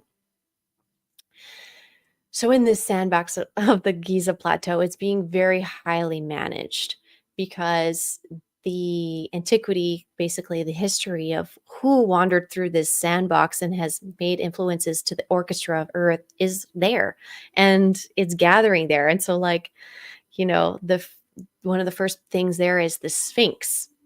And the Sphinx could have very easily been a Lyran, from the Lyran society, way back at the beginning of the kind of our particular galaxy, at least in our universe. It seemed like the Lyrans, hold that place marker in the lore, I would say, that I'm aware of being some of the first beings, and their planet was of humanoid, bird, and cat beings. And so a sphinx is a mix of those three things, I believe. I think the sphinx was actually supposed to have wings also. And a lot of, the stuff that they were getting out of these tombs were little carvings of lion, man, winged beings. And so I think the Sphinx might have been placed there, maybe one of the first items, right, in the sandbox as like a place marker. And, for so many reasons throughout time, a place marker throughout time as well for the homies. You want to find where your homies camp is in the map. Here's a statue. That's definitely the Lyrans. I know there's symbolism anywhere. And then boom, that big pyramid, the biggest one, I think showed up right behind it and kind of resonated right into existence right behind it. And then those two on the side, also built slightly different, maybe didn't get resonated into place. Maybe those were actually built. And there's a few other spots. And another one that came up was the Temple of Edfu, which is the Temple of Horus in northern Egypt. And it's actually a temple about the divine Hieroskamos, I think, the divine union of Horus and Hathor, the energies of Horus and Hathor. If you aren't familiar with those, I'm not fully familiar with them in how they did it in Egyptology and how they were interpreting them. But there's just writing all over the thing. And there's writing over the two smaller pyramids, I believe they said, but not the main one. Like the main one doesn't have writing in it. So it was just kind of like stuck together. Nobody was drawing on it. It was just like, whoop, and then left. It's like they potentially could have made the pyramid in like a couple days with the technology, or maybe a few minutes for all I know. and was like, oh, I see a sphinx over here. Let's put our marker over here to show that we were also here. And they say that, like, the law of one says the Ra collective potentially made that main pyramid. Those other two small ones, I don't know who did it. It could have been the giants. That's what we were kind of feeling. And that community who was kind of left behind were running around the map for a while. And then they made a bunch of their own little mounds and buried a bunch of these giants underneath their mounds with a bunch of stuff and their people and their homies. And those mounds are all over the place, and those are influencing the global grid noise and the sound of our earth is making. All these little mounds we artificially make slightly change the shape of our whole planet, like just a little bit, but to an extent, a decent level. Like it's something, just like a record. When the record player is going over the grooves in the record, that's what I'm thinking of. There's one little groove there that wasn't there before, and it's going to pluck a noise. It's going to make a little noise into the track, right?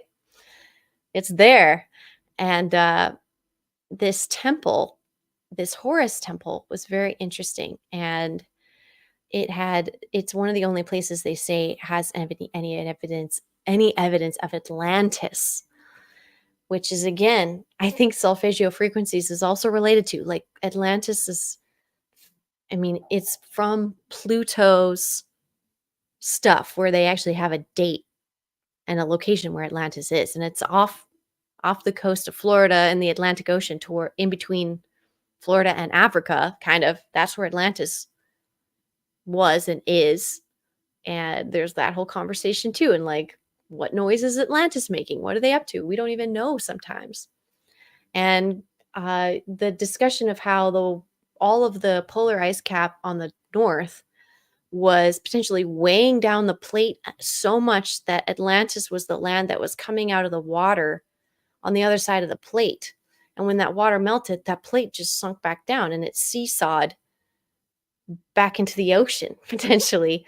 And that's happened with the plates multiple times, where the ice gathers, it literally weighs it down and lifts up the other side of the plate, potentially on the other end, which I never knew was part of the geographical potential. So that it also made me think about, again, the noise and the sound that Earth is making based off of where the water is sitting, which is, again, back to the cymatics and back to structure and how water holds the memory and structural memory and all the even potentially noise memory of all things, basically, of what's going on. So really exciting to kind of bring in all those other grander ideas to today's workshop and kind of work them in. And these aren't concepts I expect you to have never heard of course. I'm trying to pick and pull from all these different things that I assume that you've gotten a little bit of background on. And if not, I would encourage you to maybe download TikTok potentially, and search up, like, feed the algorithm, tell it, search up pyramids and watch some of the videos about pyramids and like them and follow a couple creators who are making stuff about pyramids. And then your algorithm's going to start feeding you more and more. And I tell you, they put the word TikTok in the drops for a reason. And it never was lost on me. I was like, when Vine comes back, I know the ascension's happening. And TikTok came back and it was like Vine. These little mini windows, just like in Monsters Inc., even the little doors that you open and what's on the other side of each little door. Who's performing on the side of each of those little doors? What's the information in there? And instead of it being just, an app looking into children's bedrooms like they did in Monsters Inc., it's an app looking into everybody's life who willingly puts themselves, and they willingly create a door for you to walk into with these little portals of their accounts on TikTok and so on. So these little portals and leading to all these doors of people who are rich with information, and the algorithm is actually helping you match you with those interests through TikTok. And it's how the modern era is being educated. And when they took all those kids out of school in 2020, so many of them woke up because of what they were able to search and find through TikTok. And that's why it was important. That's why they were even fighting, like, oh, we're going to take TikTok away. And I was like, yeah, sure. The damage has actually already been done. They were having that conversation in 2022, I think, 2023 even, like, oh, we're going to take TikTok away. I'm like, babe, Obviously, that's much too late. It's much too late for that. So that's all just, it's all lip service, as they say. And so much of what you hear politically and on the news is lip service because they actually have to catch the narrative up to what they're really wanting to talk about and what's really happening. But there's so much lip service that needs to happen in between. So most of what you're seeing is actually just catch up lip service. And that's the sound coming out of these people. So it doesn't feel so cute. So when you notice people are doing a lot of lip service, catch up, over explaining, talking about very basic things that we've been doing for 100 to 200 years as humanity more, just tune that out, start listening to your solfeggio frequencies. You'll start getting back in tune with a more, harmonious noise, harmonious flow of the universe. You'll get downloads, you'll be well on your way. And like I said, I think TikTok has that potential for you guys too, mature, responsible adults who've been on the internet long enough to know that, hey, the algorithm is going to try you. It's going to see, does this person also like booty shaking, you know, people? And for me, it's like, no, thank you. Oh, for me, I'm not interested because I'm a dancer. I was in sports. I was in cheerleading. Like, I'm not that easily impressed, is what I want to say. Maybe potentially for me, it's just like, it's degrading. There's stuff online where I'm like, ew, you're degrading yourself. And I report it even sometimes. And I'm like, ew. Because I honestly, for the sake of that human being and their soul, I report it because I'm like, if you get reported enough, maybe you'll stop what you're doing and maybe do something a little more productive and less degrading. Because as a collective, we want everybody to be dignified because we are all these other beings. So if you notice somebody isn't acting dignified, don't keep feeding into that. Do whatever you can to tell the algorithm that that's not cool. You don't appreciate that. This is, I guess, this is not what we want humanity in the direction we want it to go. Do your part. I don't know if it's going to work, but for me, it's at least at work to curate my algorithm. So I'm not going to keep getting fed all these random samplings of heroin, brain heroin, which is like basically sex and hooking your sacral chakra, which is, it did come up for this workshop. So solfeggio frequencies, there is a frequency specifically for your sacral chakra. I'm pretty sure it's the third one. Let's see. Let's see if we can find it. Tissue regeneration, letting go of fear and anxiety, removing negative energy. So it's 396 hertz into the 417 hertz, I believe, is kind of dealing with that, but also a little bit of the 258 hertz, I would say too. So the first like 3 or 4 is a more corporeal body situation, those lower chakras, and that will help kind of, I want to say, heal those hooks. And if you notice, and that's a big problem with the music industry that happened, is they made the music so it could hook you with sexual content because you have a part of your body that's programmed to observe and track sexual energy. And it's just the way it is because we're sexually reproducing beings. We're also, a part of us is trained to figure out where food is and how to get it again. Like, we have a few things in our brain that are used against us by these industries. Even the color red and the color yellow can make you eat and want to eat more. So certain companies use that to encourage you to think you're hungry just by looking at their logo, for example. So these things happen on a subconscious level. They want to get to you without you even having to think. You just want it to be like, and of course they're singing about sex because look at them. They're clearly gyrating and dancing and they're clearly feeling really sexy right now. And that's a very cute little part of what it is to be human. And in South America, where they do a lot more dancing and, you know, they don't have as many, celebrities monetizing how or monopolizing how they do it, how they party like we do in Northwestern society, I would say. There's a little bit more rigidity to who's allowed to dance what and who's allowed to be sexy and who isn't.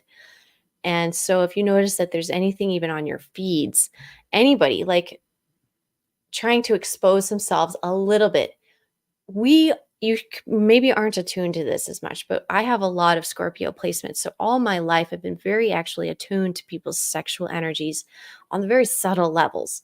And not because I was seeking them out, but because they were so obvious to me as a communication method that humans did, and was very important for my own survival. Because if you're getting sexual energy hits off of an older man and I was a young girl walking around the mall, I could feel it right away, and I could get away. I could basically get in a space where I was no longer the target, and I could move to where there was other women even walking around, and then it gets stirred up and the energy gets distracted and they move targets. And sexual energy is very, very basic, very, very basic primal energy. We evolve past our sexual urges. Most of us evolve past sexual urges and then have to retroactively evolve our sexual um, intelligence and energies because they don't develop till later in life, right? So, anyways, if you're seeing any content online, including music, but people on TikTok, for example, other influencers who are trying in any capacity to use their sexual energy to advertise to you and hook your attention, as soon as you can tell they're doing it to hook any type of attention at all. They are trying to hook your sexual energy. Basic statement. They're trying to hook your sexual energy, your lust. They're trying to hook your sexual curiosity, because that might incline you to purchase something from them. It might incline you to at least follow them along long enough to help them gain power and influence. You know what I mean? Whatever it is, there's usually you hook sexual energy to try and leverage yourself. And so I've witnessed many times in the spiritual community and in the music industry, even people using sexual energy to try and hook followers, hook listeners, watchers, clients. For example, prostitution's like the one of the oldest things you could do for a job, basically, or exchanging goods, uh, is trading sex for goods, trading sex for influence. And this is tale as old as time. People are studying bonobos to this day in captivity with the way that they engage sexually, which is another level up, and what those freak off parties were maybe trying to imitate. But since we're not bonobos, we are clearly not quite gonna just fall right into that ease that the bonobos do. And excuse me, it's possible, I'm sure, because we're so closely related. But societally, we're not there at all, not even close. And if you did actually observe bonobo behavior, it does actually edge on what we would consider inappropriate, because interfamily um, engagements is common. It's almost like a handshake for them. And, it's not all about procreating. It's almost more about releasing tension and conflict tension. And instead of thrashing around, they do it through a quick burst of sexual energy exchange.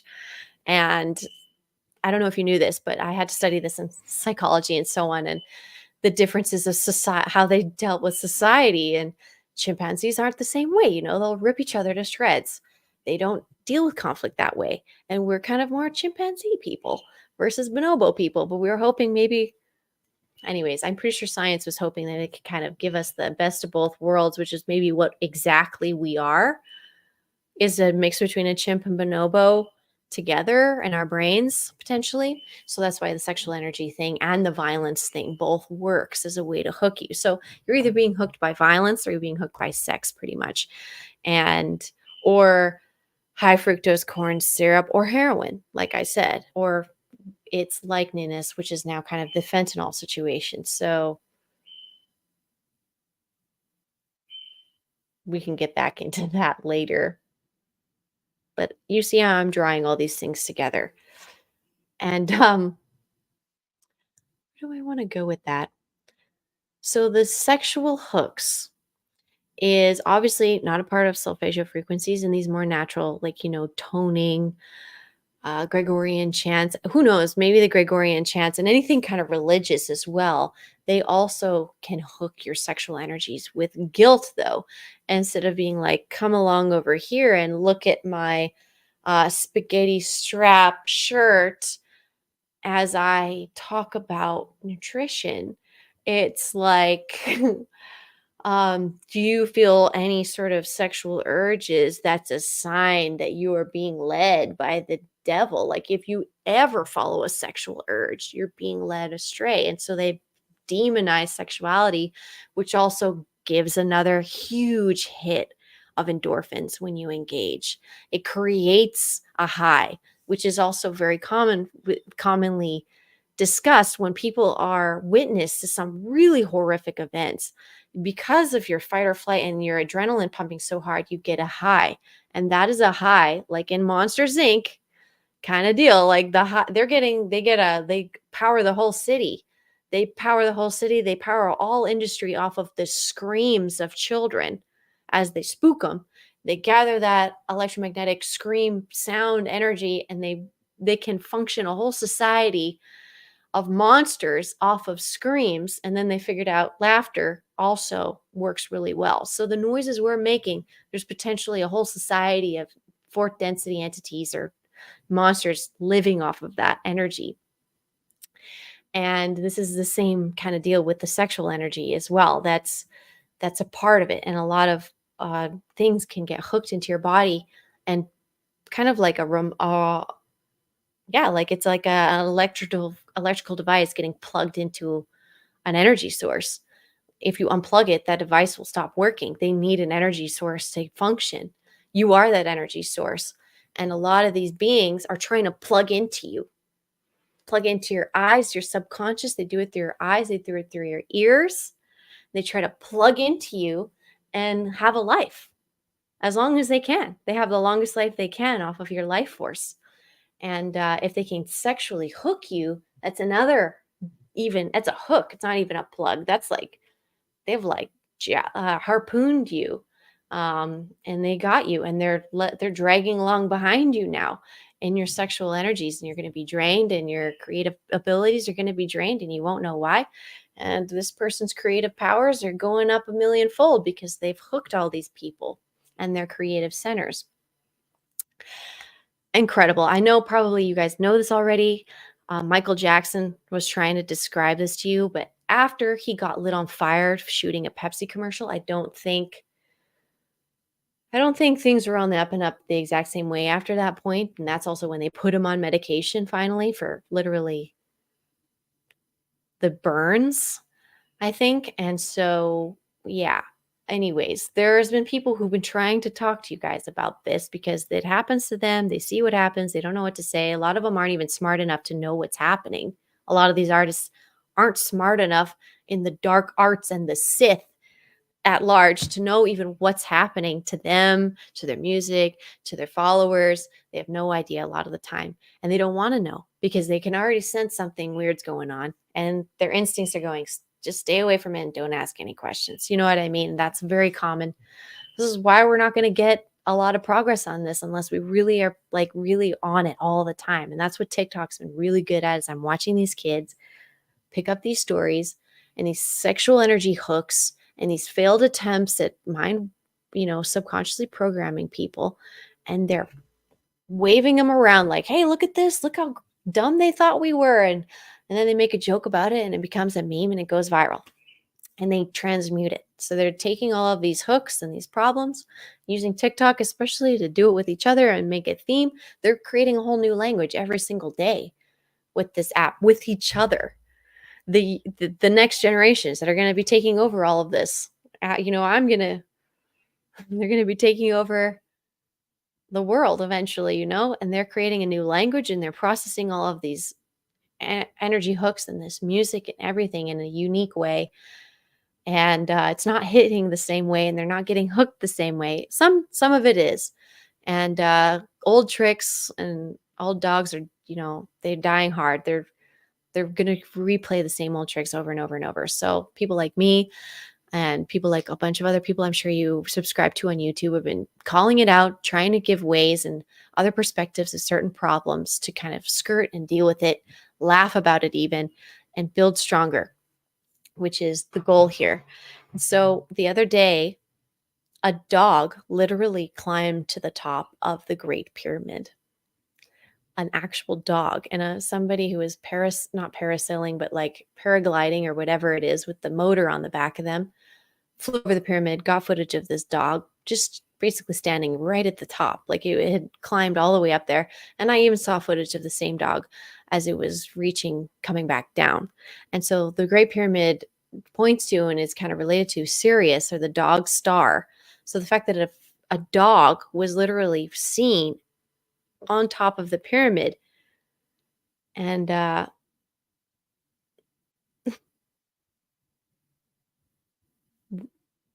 within the last couple days, you guys, that resonating thing, that giant sound producing structure, was a little dog out there. And I'm glad they're okay. I've seen other people actually. Graham Hancock went up there. He said his first time in 1993, the year I was born, he was up there and did a climb all the way to top and nearly fell off and died. He said that on the recent podcast I shared on the Telegram, but his wife was behind him and literally had to shove him because he admitted he literally broke off a piece of the pyramids with his own bare hands in 1993. The limestone he was climbing on cracked and literally crumbled in his hand. So a corner of one of those stones is, been cracked off by Graham. And yeah, like I said, his wife was behind him. She had to literally shove him, like hurt almost painfully, basically throw him back to the side of the mountain because it's such a steep grade that people just fall off. When you fall, you fall. And that's what he was saying. So there was a dog up there, got all the way up there, got all the way back down all by itself, of course, dogging, no problem. But what did it mean? And I think that was another wonderful moment for those men and those privatizing, censoring pharaohs and Egyptologists that are hanging out over by that very popular part of our mutual sandbox of Earth. There's people who think that they're in charge of certain parts of the sandbox, but then there's structures like the pyramid and the Sphinx that kind of edge to the fact that, no, you're not actually in charge, but you're lucky, we're not here right now, and that you're getting to noodle around because you can play with it while we're not here, but you're not the only ones here, is kind of what all those structures mean. Is like, play around with your power and your dynamics and blah, blah, blah, but don't forget that there's also this is evidence that you're not the only ones hanging out here. You're not the only smarty pants. And so just play it safe. I guess maybe it's almost like a check yourself before you wreck yourself kind of structures out there in Egypt. And I think that's what they kind of serve sometimes too, is like, uh, getting checked. We'll push against the universe a lot, and then something will happen and it'll react. Like I got in a car accident and I had been pushing in certain things, as I usually do, but I got that pushback and it was like, oh, and it made me reset and made me see a certain boundary. Like, oh, don't go, you can't go any farther than just this direction because that's car accident. So like, try this direction. And you need to find those invisible boundaries. And injuries is a way that we get them, and music and sound is another way that we get those invisible boundaries figured out. So this dog basically just kind of showed that, yeah, you guys, you humans, Egyptologists, whatever, Egyptians think you're in charge, but hey, there's literally just a wild dog also, and God allowed that dog up there and that happened, and there's nothing you could have done about it. It happened, It's a beautiful thing. So I think that that's kind of also coming from this workshop, is kind of taking off the hooks, taking off the weight, kind of getting yourself back into perspective, back into the river, along with the water and the flow of life, instead of trudging along on the bottom of the river. Take all this crap off you, take the hooks out of you, and let yourself flow back down and go back into the flow a little more. And if you want to know more about Atlantis and the sounds and the frequencies and stuff they were using, I would very much encourage you to look into that now, because those things are opening up. Atlantis at large is opening up for us, as well as Egypt. But Egypt was basically, I think, the place people kind of ended up after Atlantis had a problem. So a lot of that stuff preceded the other stuff. I'm understanding it And the Atlanteans, or this race of beings in Greece and on the islands in Greece as well, and in Egypt, some of these beings and the peoples, they call them the Minoans. And so look up the Minoans if this is resonating with you, with Atlantis, or like literally the before the ancient Egypt, or before ancient Egypt and before ancient Greece, the Minoans is in there. So shout out to the Minoans, you guys. What's up? I'm going to, oh, gosh, great. So I have three more things to tell you. So before I do that, I'm going to look at the comments, and we're going to bring in obviously the workshop participants live and see what's up to them. Hi, Alex. Hi, Jay. Hi, Coral. Hi, Trevor. Nice to meet you guys, or see you guys, meet you here today, I should say. Happy Freya's Day. Hail the Guardians indeed. Hi, Island Butterfly. Hi, Bessie. Nice to see you. Queen Victor is here. Hi, Riley. When I was watching the Solfeggio workshop from last year, I was thinking that it would be fun to do some experiments and see if we can measure distance between the Solfeggio frequencies and non-Solfeggio frequencies. Ah, yes, very good. Please do that experiment, like just even writing out the numbers and on the scale, and check that out for me, Trevor. You have a way with music as well and frequencies. So I'm glad that you saw something that you want to go a little further on. Nice to see you, Correlations. Go subscribe to Correlations. She just uploaded her first video today on that channel. Congratulations. Congrats to all of you uploading content and trying to make content now. Ever since I've been pushing you, especially, yes, I've been seeing more coming through. It's Libra season. It's an amazing time to start something and it go smoothly and well. You're not going to light any fires. You know what I mean? It's a good time to kind of just ease your way into something new. Is Libra season for sure. Sierra says Gregorian chants, they speak to the soul. Sounds like you are familiar with them and you listen to them. I can't say this name, but welcome. Really dope picture also. Nice to see you. Music is the weapon, which is funny because, again, music is the medicine, music is the weapon. It can be both. And for the most part, a lot of medicines, same deal. To a certain degree, they are the medicine, and to a certain degree, they can become the weapon against you. You can over-toxify, over-herbalize yourself a little bit. And that's the entrainment thing too. If the electromagnetic field of something else becomes stronger than your own in your own body, then you got a problem right away. You cannot be overpowered out of your own body, at least. So even if you're going to concerts and stuff and you're noticing that your own soul is being pushed out of your body because of how close you are to the speaker or whatever the noises they're making, and it feels weird, because we are on full-blown alert on this. There is, and we're going to get into this in a second, but like, I must alert you that they are putting it in the music. They are the last-ditch efforts to F with our minds is being put in the music right now. Like, so I know the music's not even that good, and these artists that are coming out clearly copy paste some sort of poor child. You know what I mean? Like, I don't want any more people under the age of like 35 getting any sort of musically famous, because your brains under that age are, you're just not fully developed yet, and people older than you are going to manipulate you like easy, like butter, like a knife through butter, like it's nothing. So like all these young artists, I don't even want to give them any energy. All I see them and I cringe and I sigh and I'm sad, because I'm like, no more. Stop with my children. No more children are being used for this. Protect all innocence. No more children. No more children in acting. No more children in music. That, like, I don't want to see any of it being pushed or advertised to me. No more forced trending songs. No more of that. Like, that all has to go. The AI that's promoting any sort of specific artists or any sort of specific children, especially, that all those programs need to be completely deleted immediately out of all of it. We're not promoting any of that anymore. That needs to die. It needs to end. And that's what Pluto going into Aquarius, officially, and is doing. We're having a little moment in Capricorn, just those final chops, those final moments of like, you're fired, you're fired, you're fired, you're fired, you're dead, you're done, you're out of here. You're never again influencing this factor of business, Saturnian energy. We're firing certain things. We're cutting certain things out of the algorithm. Keep up with it. This is the time. This is the workshop time. This is the sandbox moment of our world. I swear, I'm channeling this. This is like put in what you want to see and get the things you want done fixed, and like be vocal about it. Like, don't stop. Don't ever let the voice get quieted ever again. Let it get louder, get more detailed.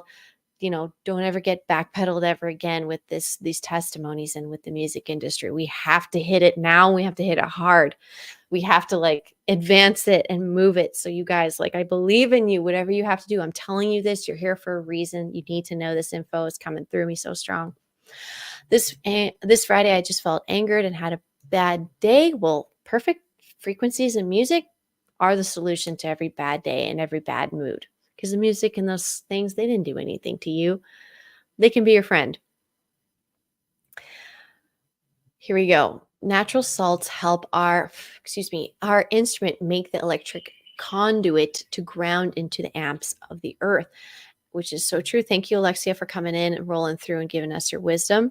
We need your natural salts, your cell salts, all 12 cell salts. Get those figured out. Up your charge, like I said, especially women. If you have a man in your life that's like kind of his charge is overbearing you and you're like struggling, get those cell salts up, and some people would recommend other things, and I won't mention it here because of timing, but there's other things that you can get your minerals and stuff up from out there. Keep researching whatever resonates with you. Buy it, take it, immediately notice the difference. You probably will. Your little bit of a charge, a little pep in your step, and then a week later you'll forget that you had that improvement and you'll be on to the next improvement, and just keep going. That's why we're here, Guardian Training. We're workshopping. We're always working to be better. Keep humming. Let's hum our way into resonance with your own voice. Is the only way you can hum yourself into resonance is your own voice. What a surprise, It makes sense. You are the noise you're supposed to be. So make the noise you need to be to get your shape back, or get yourself back into shape, especially if you're an empath and you've been around a lot of people. Get your own frequency, tune right back in with your noise, your humming, right? Okay. And Walking Lightly says the jab gets the unjab with so many solar storms, physical vessel, or the physical purges. Yeah, people are struggling with the electromagnetic storms from the sun. And we just potentially peaked the solar cycle. We just might have peaked last month. I called it that we peaked, I think was July or August was my guess. So we'll see. But, people, I think we have a stamina now. So we have a high stamina. We have for a lot of solar flares and a lot of solar activity. So now that the solar activity might go down in intensity, obviously we won't need our stamina as much, but the stuff that's going to happen from the next 6 years, we'll probably handle a lot easier in our bodies. But don't get lazy. Use this next 6 years to purify, work out, clear your, the fly like wanted to crawl right into my eyeball. Didn't make sense. Don't do that. Crush you with my eyelid. Literally, that's coming up in this video for some reason. That's so weird. Maybe it'll make sense tomorrow. It usually does, but I keep losing my place when that dang fly gets on my eyeball or like gets in my face. I lose where I'm going. Urgh. It was such an effective distraction tool. And he's never in here until I start talking. And then, all of a sudden there's a fly. What was I saying?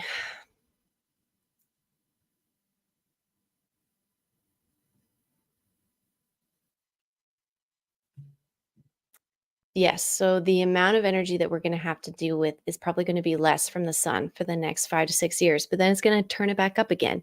So instead of losing all of your progress that you have now, try and maintain it for the next 5, 6 years. And that's what these workshops are going to be about too. We're going to continue guardian training at least once a month. We're going to tap into our highest self, and we're going to expand all these concepts in order to expand our aura and our potential every month on the 18th together, and for the next 5, 6 years. And then we're going to notice pressure build up again. And 11 years from now is when it's going to peak again. So I'm going to be 31 in a couple days. And so, I'll be 30 or 41, 42 by the next solar cycle peak. which is great. So there's like one every decade about where we're going to have that solar cycle peak.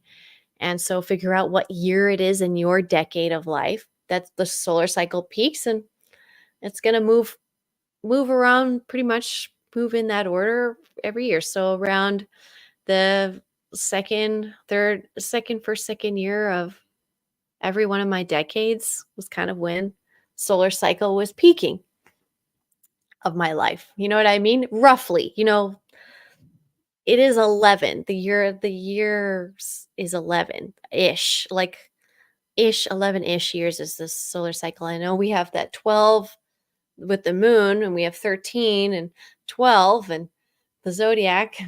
It's like 11, 12, 13 are very important cycling numbers for us.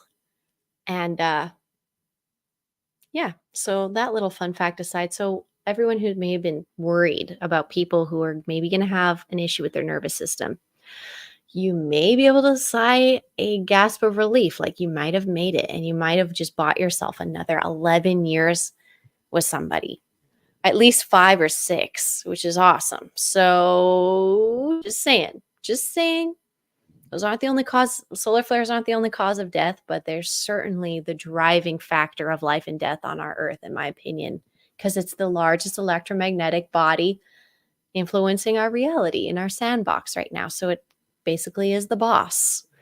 And then the other big electromagnetic bodies are also little bosses, and they also have their weight that they throw around, literally, which is what we talk about here in the frequencies that are being thrown around. We want the solfeggio frequencies to be thrown around a little bit more, and the rest of the music, take a break, We're done. I think we've seen enough.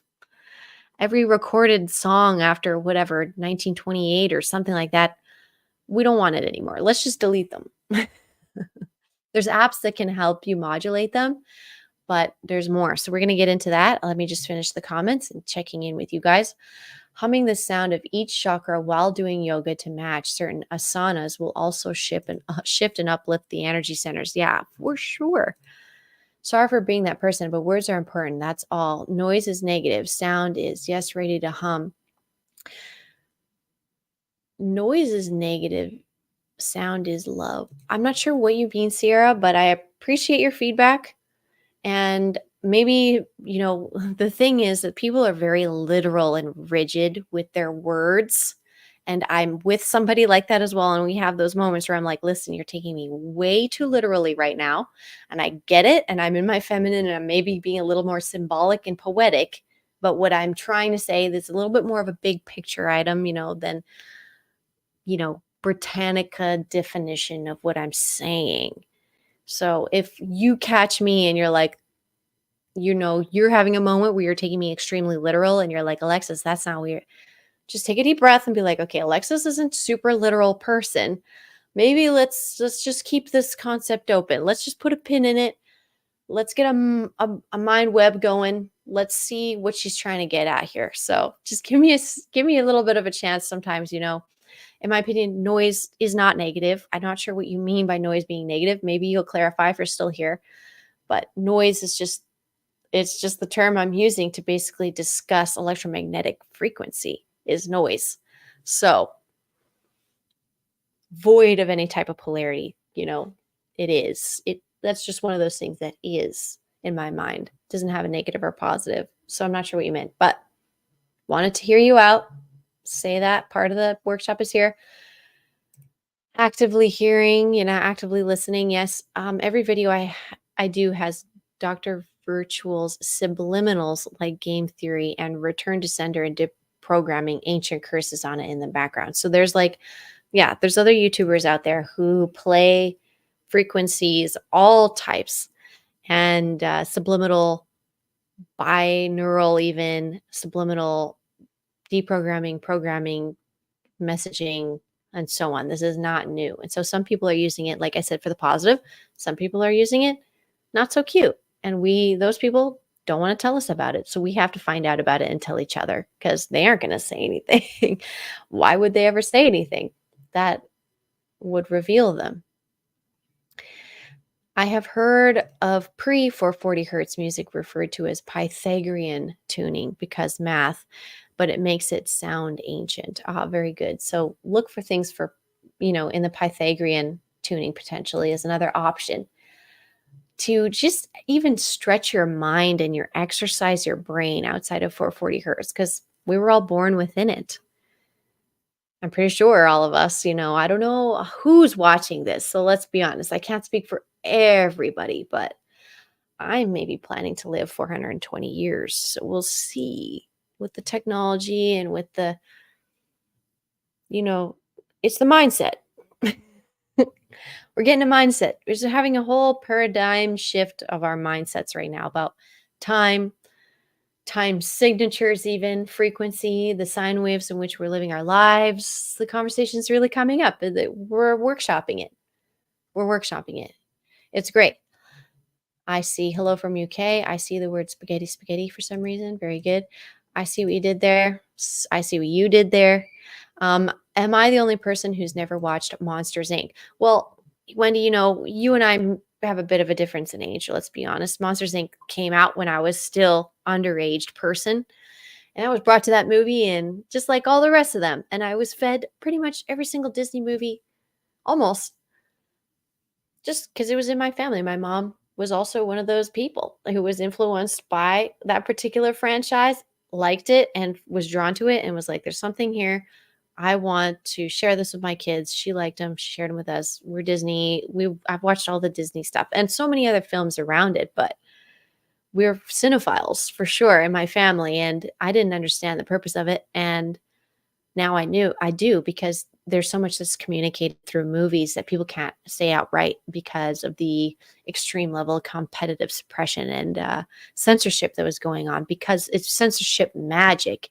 It's a serious deal. It's not just like, ooh, it's a magic, something magic that can't be interrupted with dissonant energy. So they need purity in that magic, whether good or bad. So purifying that magic was key. And that's why certain things are promoted and some things are not because certain things, there's certain agendas going on. And yeah, so Monsters Inc. was basically meant to expose, I want to say, the entities that loosh off of people and how looshing works, basically. And it pushes you into a fear state. So you produce an extra burst of energy, and that extra burst of energy is fed off of basically as a food source, I think. Is kind of the best way, and it's the powers a whole society in a way in the movies. So it's pretty interesting. And they do it so well where you don't even realize that's what they're talking about the first time. And then you're like, wow. I mean, with a lot of those movies, you realize after the third time you watch it or when you're awake fully and you watch and you're like, what did the animation studios decide to put into this story that they told our children? Let's watch it as adults. And you go, well, didn't love that. Didn't love that they tried to teach children this, this, and this. Don't agree with that. But as a child, I was just absorbing all of it, trusting adults. And as we know, that wasn't it. That was what they hoped would happen. But they weren't expecting me to turn around and be like, okay, I'm going to take over your whole industry now. Thank you. Me and my peers are actually all taking over your industry, and you're all just going to be in the news every other day as dying off. And that's just the changing of the guard that's happening. Like, I'm watching it happen. We're taking over all of these industries. So, whatever industry you feel most capable of taking over, just begin doing so because they don't have something stronger than you, I think, opposing you anymore, especially if you're younger. So, yeah, just whatever the process is for you to begin taking over a certain industry, just do it. And don't doubt it. People get in your ear like, oh, don't do that. Don't work with them. It's like, I'm not working with them. I'm not working for them. I'm replacing them. I'm actually taking over their momentum and transforming it because what they were doing was all right. But now I'm going to take it and we're going to transform it. We're going to improve it. Renovations. There's renovations being done, Walt Disney Park because of the hurricane and stuff got tossed around and renovations. It's a theme showing up everywhere you start seeing people renovating. Which industries are being renovated? Keep an eye on that. It's all happening. It's all happening.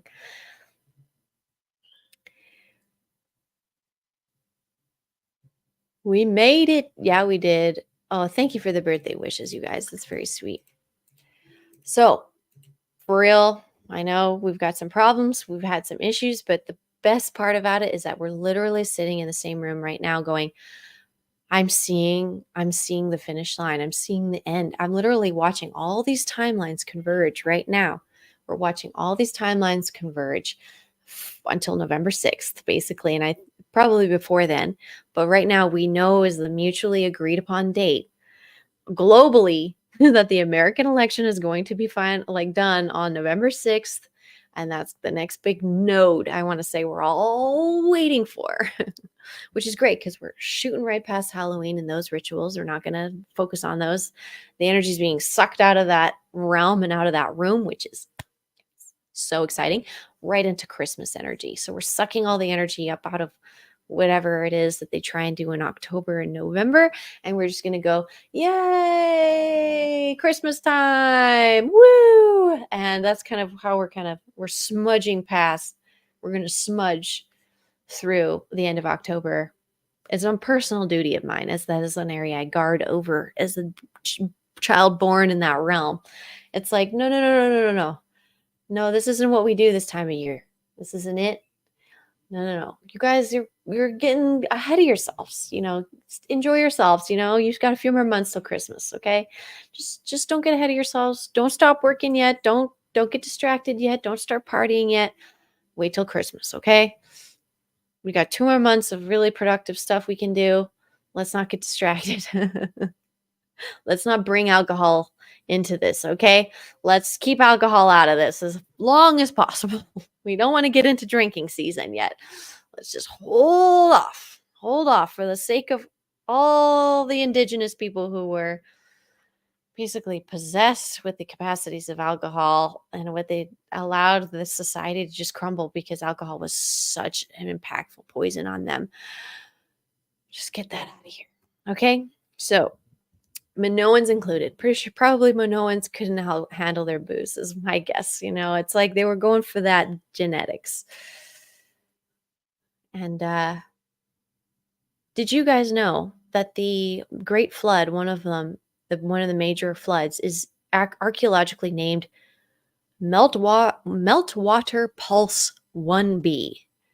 And that's potentially the melting that happened or the flooding that happened that caused the Atlantis situation, or like the caps melted, and so Atlantis kind of the continent tilted away from that weight of the ice. It kind of springboarded or seesawed and dunked Atlantis in the ocean potentially. So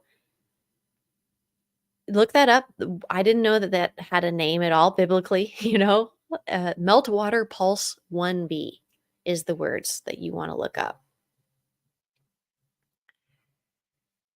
And check that out. Your memory banks, I don't think that sounds very much like how an alien would name it also. It gave me alien vibes, like a very kind of Arcturian almost, like, oh yes, that's Watermelt Pulse 1b. Like very matter of factly in our archaeology and history of the earth. That's kind of the vibe it gave me.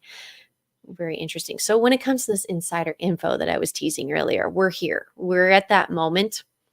Also, today is St. Luke Day. Shout out to Luke. St. Luke. Love him. Big deal. October 18th. Put in your calendar. I put Archangel Michael Day in my calendar and the Feast of Michael in my calendar. And I'm going to get all these major Catholic saints and angel dates in my calendar from now on, because I didn't know that, but I have a St. Luke. I have a Luke, have like a sacred being in my life who took me for a ride spiritually, even now. Like, he's somebody I don't even know where he is anymore. It's one of those, like, is he gone? Is he here? I don't know. I literally can't know. It's a spiritual test. Like a first psychic medium is like, is your friend dead or not? If it's a psychic medium, you should know. It's one of those. So it's like, and he was a huge angel in our lives, and his energy is still being used to this day in our lives and in our decisions. And he was a huge proprietor for the Ascension Diaries and for Guardian Training and for the Starseed mission, basically. Starseed mission of going around, lifting vibration, making events, making sure that we're all in contact and working and looking out for each other and growing our mutual wealth and our property and our abilities to influence, to entrain the world with this new higher vibrational lifestyle stuff. So shout out to Luke. You've walked my world. You've walked into my world and left it as a saint could, and have developed my spiritual ability on a new level. So thank you, Luke. And again, for all your support. If you're gone, rest in peace, buddy. I feel like that might be the case. And I know I've talked about this on the channel before, but either way, no one really leaves. You just transform frequency a little bit. So I can still contact him, and I have. So that's like weird part. But anyways, shout out to Luke.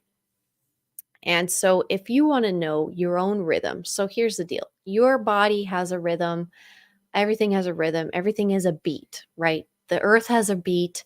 It's the 7.83 hertz Schumann resonances, what I report on. It's another scale of frequencies that the shape of our earth, as if it is a bell or a resonating bell, when hit by solar wind, it makes this noise. It makes the Schumann resonances, the 7.83 hertz. And there's a pulse every morning, every night. There's when the sun is hit, the sun side of the earth is singing louder, more lightning, and so on, than the night side of earth, and so on. So there's that diurnal breath of the earth and of our song too over all of us. It's not singing super loud high noon sunshine noise over us all the time, because the earth rotates. We all get a moment. We all have a noon every day. We started this workshop at noon. I want to start these workshops at the highest peak of solar connection that I can for me, just for the sake of efficiency, I would say. And I figured that one out long into my career and was like, probably the best time to talk about the sun and download and do all this stuff is when the sun is right over me directly. And might be the case, or when the sun is, or in the most quiet parts of the night also. You can get a lot of information then too. So in the Law of One, they talk about your biorhythm. And they say that the biorhythm is 18 days. So from the day you're born, basically every 18 days, you peak in your biorhythms, and then you go back down. So there's a website called bringforth.org. It's BRING number 4 th.org/biorhythms, one word, BIORHYTHMS. Bringforth.org is great. And the section of the Law of One book that talks about it is on that page. But I wanted to share this all with you because this tool was kind of coming up, I think, the last workshop, and we kind of workshopped it a little bit, but it's a real tool. You can go online. You can find your own from your birthday. You can find your own biorhythm. And the sine wave, in a way, of your life. Of your spirit, according to this method. And you can experiment with it. I haven't yet, so I'm going to. But my biorhythms today, ironically, and yesterday, according to this thing, wasn't very high yesterday. And I'm on my up now. And so I'm going to be peaking in my biorhythms around the 26th, I think. So I believe I'm going to begin experimenting with this with the channel, because I've been feeling it psychically, like feel my ebb and flow. And I've been trying to figure out, does it have to do with my menstrual cycle? Like as a woman, does it have to do with my moon cycle? And no, I haven't seen that fully. Like sometimes I'm doing workshops and live streams, and I'm on various parts of my cycle, and you guys can't tell. And for the most part, I tough it out no matter what day of the cycle it is, except for, day one pretty much. And I'm working on that because I'm reading books, and there's women who, have worked through that, and they've conquered the red dragon, as they say. And a lot of them, end up going, you have to be really underweight sometimes to do it that way and be super vegan and breatharian kind of. I've seen that edge which isn't always healthy, which means you're not fertile actually if you're not menstruating. But anyway, so there's this whole deal. The Taoists even talk about it. I have a friend who has a lineage like that, and she's downloaded stuff even from her own DNA about this.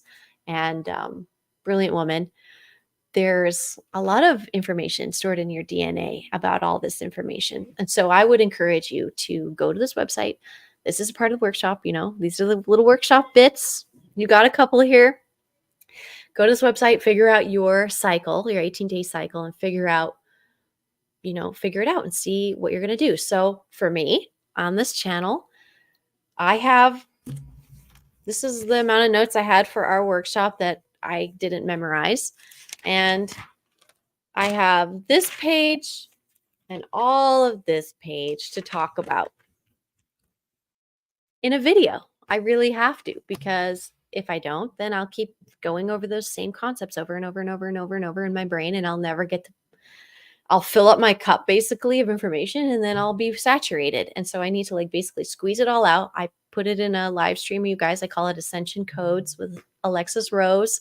I've been calling it lately, but I do a monthly video that's not a workshop to talk about all the other stuff that's come through and all the other information through my clients, through the sessions, through archetypally what we're supposed to be seeing and doing and what's coming next. And as a psychic medium, I just have to do that because I am bombarded by the information. I'm swimming in it. I write it all down and I'm like, I got to give this away. I'm going to create this cocktail and I'm going to serve it up to my audience. And now potentially I'm going to be able to know exactly what days I should and shouldn't be going live. And I can schedule a whole few months ahead of time now, all my live streams.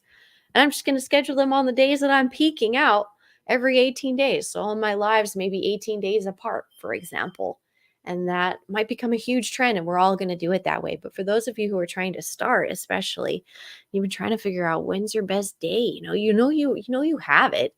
You guys have one every month. You have a good day, and you're like, yeah, I was on today. Man, I saw so many synchronicities, and I felt great.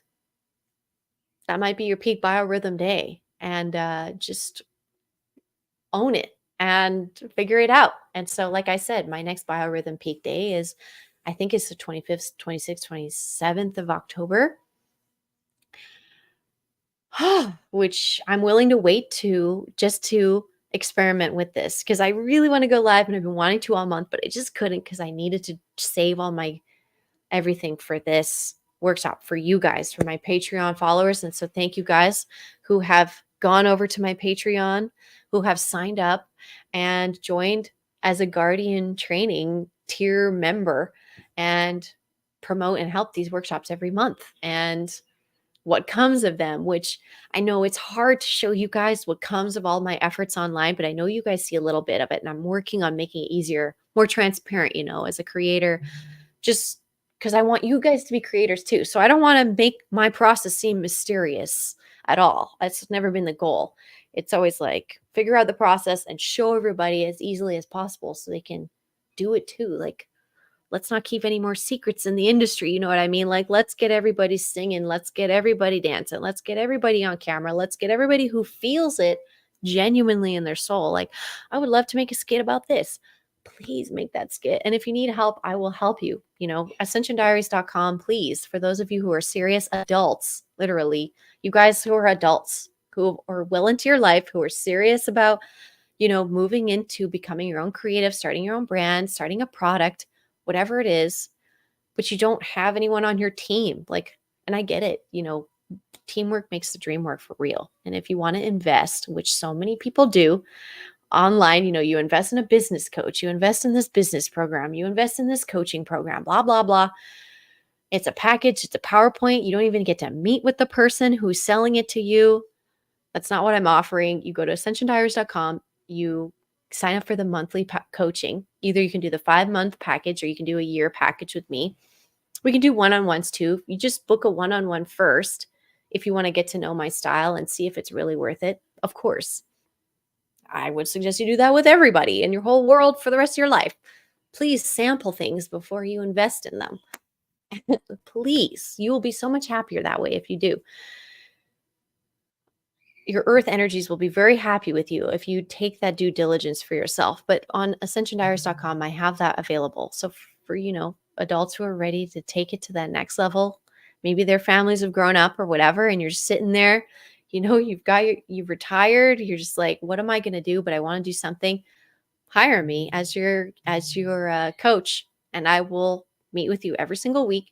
And I will not only just channel stuff about you and your soul and your path and what you're going through, anything you want, but we'll also make sure that you're on schedule for you growing your thing. And in a year's time or 5 months time, depending on how anxious you are to get started, we will have it done and it will be ready. It will be functional. You will have clients. You will have you'll have a platform. You will have followers, and you'll be too busy for me. You'll be happily working away, and I'll be right here as your coach, years and years and years. Literally, you're getting me young. I'm available for a long time. I'm going to be in the workforce a long time still. I'm available, and troubleshoot with me anytime. I'm doing this. I have a few people already. One of them is my own mother, literally, who just retired from the matrix workforce and is ready to start her own thing. And at her pace, I'm not going to push any of you guys to do anything out of your comfort zone. I want you to tell me exactly what you're looking for, and I will help you make it happen. And I know sometimes even small things, like even just releasing a book or releasing a video or getting your business started to even start doing free sessions with people, which is what my mother is working on. Because for quantum hypnosis therapy and QHHT, you need to do free sessions. You got to do like 50 free hours with people or something like that. That's what they built into the program, which is genius, because service to others energy is kind of built into their program. But you build up all this momentum. And also, if you're really committed to the skill, you can start charging after you have a certain level of experience. But if you're not committed, you've also not ripped anybody off from a bunch of money while you were practicing. You know what I mean? So I get why they wrote it like that. So there's a lot of different things about that. I'm very, I'm well versed in it. Like I said, I've helped, I want to say now, dozens of people, if not maybe, I want to say, can't even quantify the impact that I've had, because a lot of people are really quiet and they take advice and they scurry off with it, and I never see or hear from them again, right? A lot of us are like that. I've done that with hundreds of videos and people online. I've taken one little thing they said and, oh my gosh, and I've loved it and I've scurried off with it. Didn't even remember where I got it from. It happens. So we're moving along. Things are happening. Let's get things going. The insider info that I want to tell you is that there are people who have yet to retire out of their industry jobs, who are watching within the industry and are being acquired even. Their companies, they're trying to be good, creating good frequency tech, binaural beats, mood enhancing frequency tech with AI, even with AI's abilities as well. And they're developing these smaller companies of this tech. Oh, you want your knee to stop hurting? Here's the sound for that. Beautiful, right? You want to stop mourning the death of your loved ones? Here's for grief. There's people, genuine star seeds, real people out there who are developing these technologies out of the kindness of their hearts, out of the joy in their minds, out of their innocence. They're using frequencies and music and whatever in these new ways, even with AI, and layering it and using psychology, which Disney, has. I would love to read the Disney psychology books, all the things that they've even learned about people, but all these companies. But anyways, don't get to sidetrack. They're layering stuff into music that make you feel certain ways on very subtle levels, gamma frequencies, for example, on a benevolent side. But then who knows, you know what I mean? But there's great people using tech innocently to try and make you feel better, live longer, have a great time. And those people and those companies are being bought or acquired, which is a process that could be forced by Sony, okay? Or they're being brought into meetings with companies like Sony. They're being brought into meetings and being talked to about the technologies and the patents and the rights to these technologies to use them however they want. however they want. No, no, no. Not just your healing pre-made frequency bundles and packages and medicines. No, we don't want those. We want the technology you use to make them and the catalog of information you have.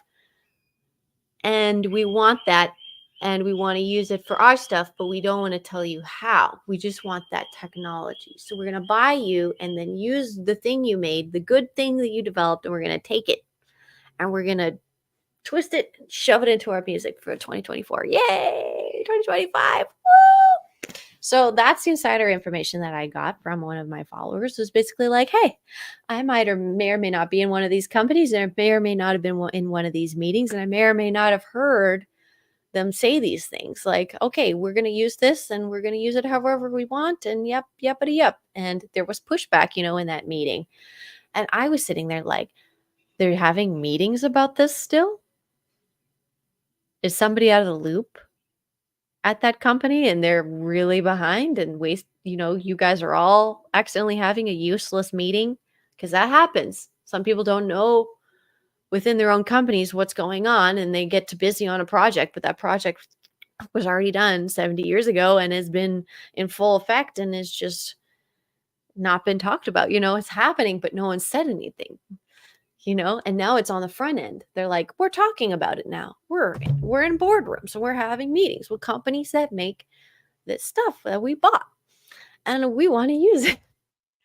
So yeah. So basically this person was like, hey, maybe don't you listen to anything from Sony anymore, or they're, competing parties. Because as soon as one company gets something, it doesn't take long before that device or that technology gets spread around.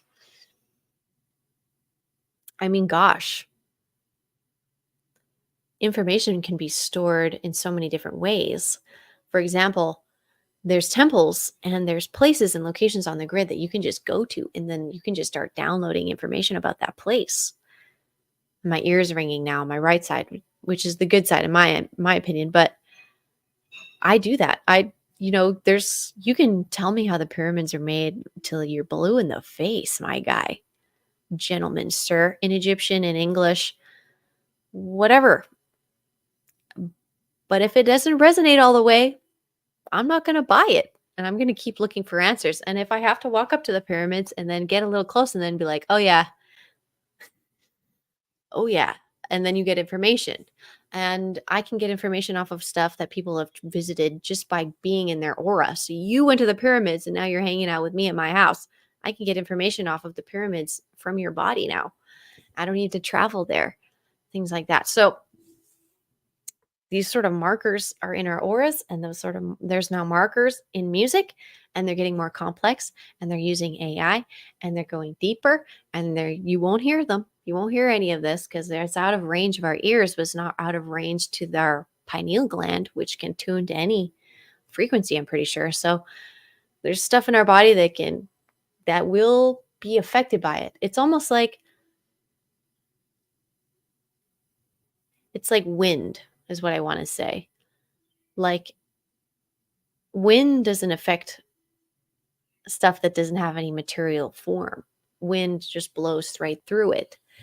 But if there is a little bit of something like a leaf or even a little bit of dust, the wind is going to push it. And I feel like the wind is like this negative energy that's trying to come from the music and sound industry. And the form that we need to basically take is totally out of resonance with it. So it blows right past us. It doesn't have a morsel to blow or push us with. You know what I mean? And I believe that that's why St. Luke is coming through, and why the Gregorian chants and the toning and the humming and these more ancient sort of medicines and these ancient frequencies, more so ancient at least, are the medicine that we need to kind of resonate out of the reality, even where that evil wind is blowing around, if that makes sense.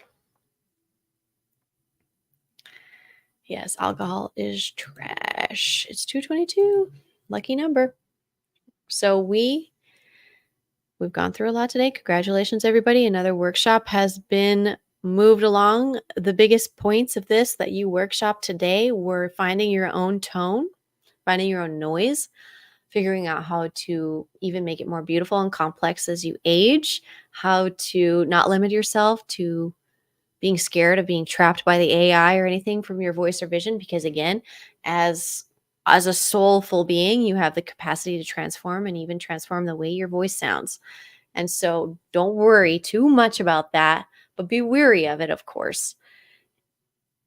And with this sound and the noises that are coming out of you, that's the impact that you're really going to be able to make on this world the rest of your life. That's the most important thing, I think, that you are going to have to focus on for the rest of this life is the noise that's coming out of you. So let's make that good. Let's make that the best. Let's work on that. Let's beautify that the best we can through these workshops every month. Please come back and enjoy this with me. Every month has a beautiful theme. They're all going to touch on one thing that's important or another, and then we're going to come back to it a year later and build on it. Those of you who've been here a year, congratulations, and thank you again for your interest in helping this workshop grow and develop. It's been a blast, and my confidence is only rising and growing with each one, which you guys have also noticed. Aging is amazing for that. I mean, gosh, I wish I could go back and tell everyone in their 20s, like, all that lack of confidence and how much you cared, and you were like kind of like a leaf in the wind, kind of getting blown around by other people's emotions and their opinions about what you are and what you're doing and what's going on. As soon as you get into your 30s and you kind of move past that Saturn return, you become a lot more grounded in who you are, and you don't care as much about what other people's little tantrums and emotions and their opinions about life are, because you don't feel responsible for reacting to them or molding yourself or changing to them from that, almost like that childlike uh, flexibility. It's like after that point, your Saturn returns over, you kind of become a little bit more yourself, more solidified version of yourself. And I've noticed that. And I loved it. It was just like, thank God, finally. Like, this is what my mother was saying all my life. Like, you were born to be an adult. You're going to enjoy adulthood. You're going to love adulthood. It's because I was so sensitive to other people's, like, I was so empathic, and I didn't mean to be, but I was so sensitive to their electromagnetic fields and how stirred up and disturbed they were. And as a little person, I was a tiny girl, and tiny electromagnetic field, I would get overpowered by people. But now that I'm at this age, my own electromagnetic field is pretty solid. It's not, it could overpower other people's in its own sense. And I have to be careful of it now because it's really at its peak. It's really strong. It's going to be peaking the most maybe, and on that bringforth.org 18-day sine wave thing for me. We'll see. And we will experiment with that together more so as this year finishes. But just a note for you guys for this year that's going to finish as a psychic medium, just a little love note for you guys is that it's going to be okay. Everything's going to be okay. I've been getting the message that the rest of this year is going to be all right. And I know that's really ballsy of me to say. And I even say, like, predictions, tough to do. Don't usually listen to people making predictions. So take it or leave it. But for my psychic abilities and me tapping into it, I got that it's going to level out. We're going to be okay. Like I said, that major timeline node of November 6th is very important, but it's not for a bad reason.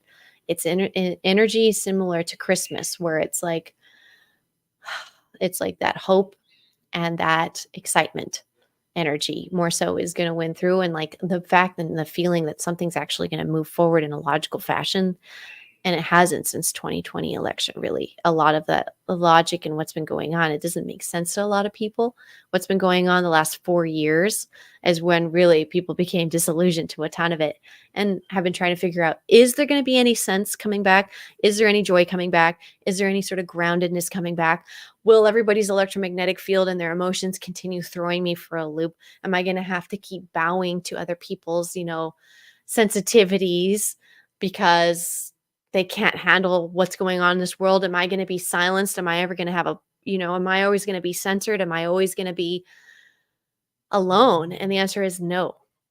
And the movement of that is apparent now, and it's Libra season, like I said, so it's gentle right now. But we're going to move into Scorpio season on the 23rd, right after the day after my birthday is Scorpio season, like hours after I was born, Scorpio season. And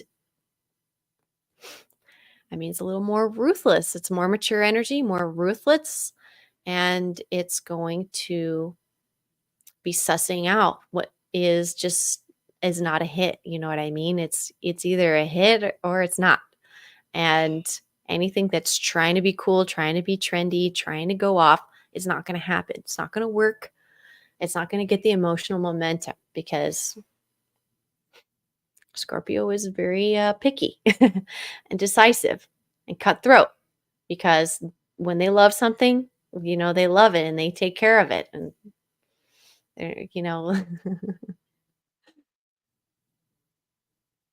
so what do we love? We love our peace.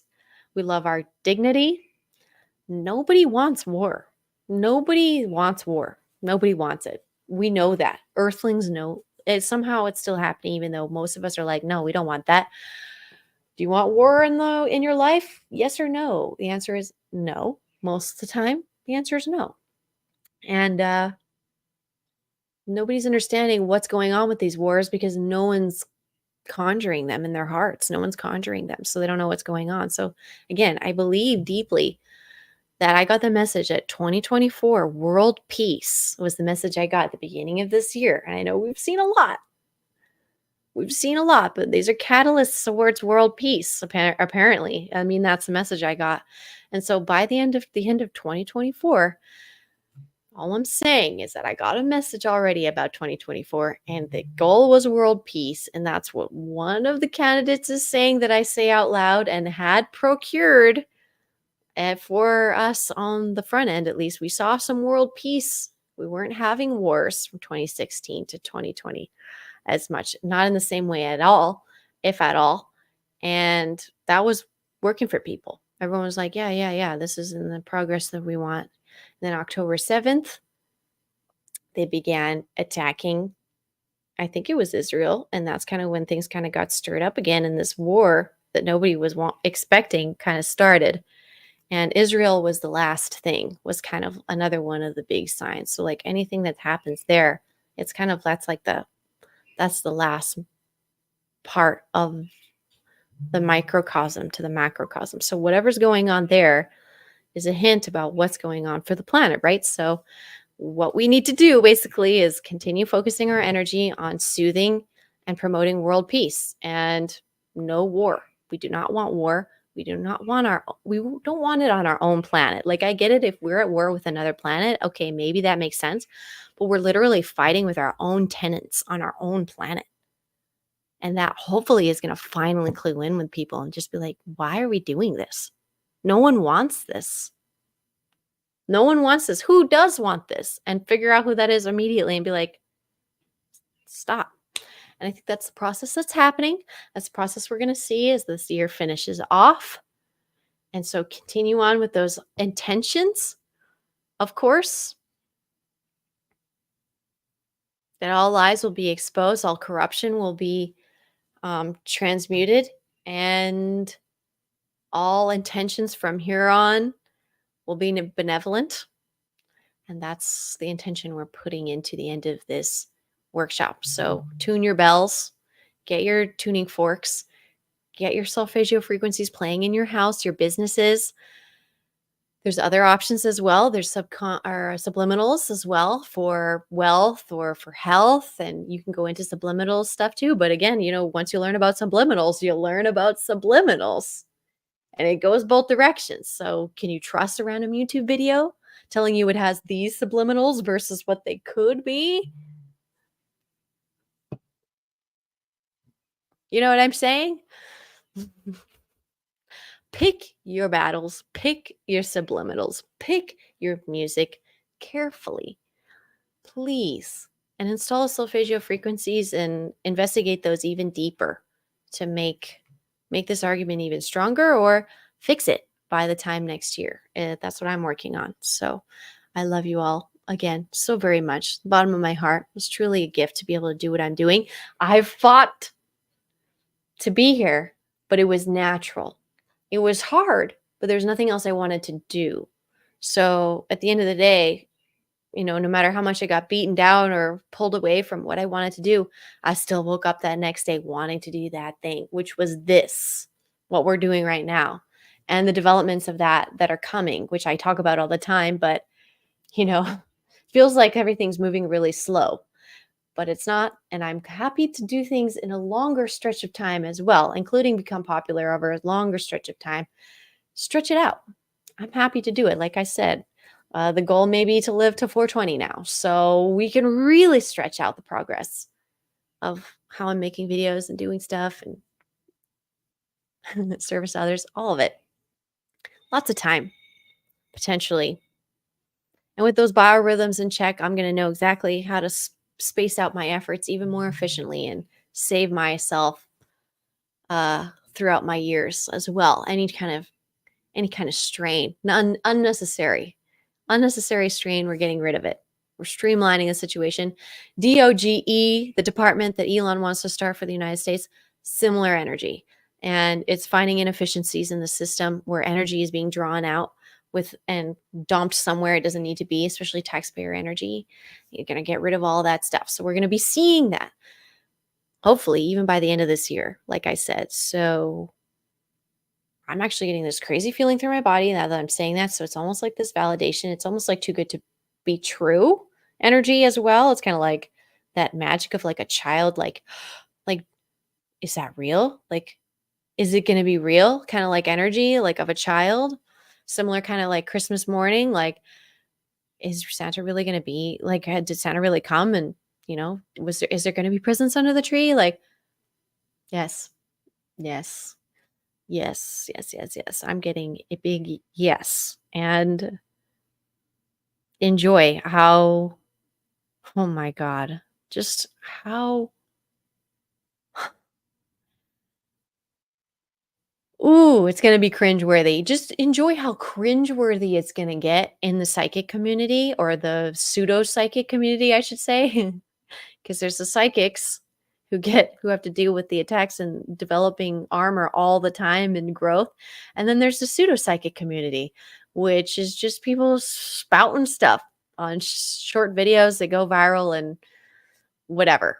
It has no you can't actually follow up with that person and get their advice about any spiritual things. It's just noise, a lot of it. So the noise is going to amplify, as you can imagine, of nonsense of the pseudo-psychic community. But this is a beautiful thing because they will expose themselves super hard to you. So if you've been like feeling a certain psychic, you're like, ooh, bet you everything they say is right because this one thing they said was right. So why not everything? That's never the case with psychics, just so you know. Psychics just get lucky just as much as anyone else, really. It's just somebody who's more obsessed with getting that lucky versus somebody who prefers to hang out with horses and like grow crops. Like you just end up where you end up, just like me. Like I've been here. This is what I love. I ended up here because I fight to be here and this is where I want to stay. I want to be in this field. I want to do this. So yeah, we're gonna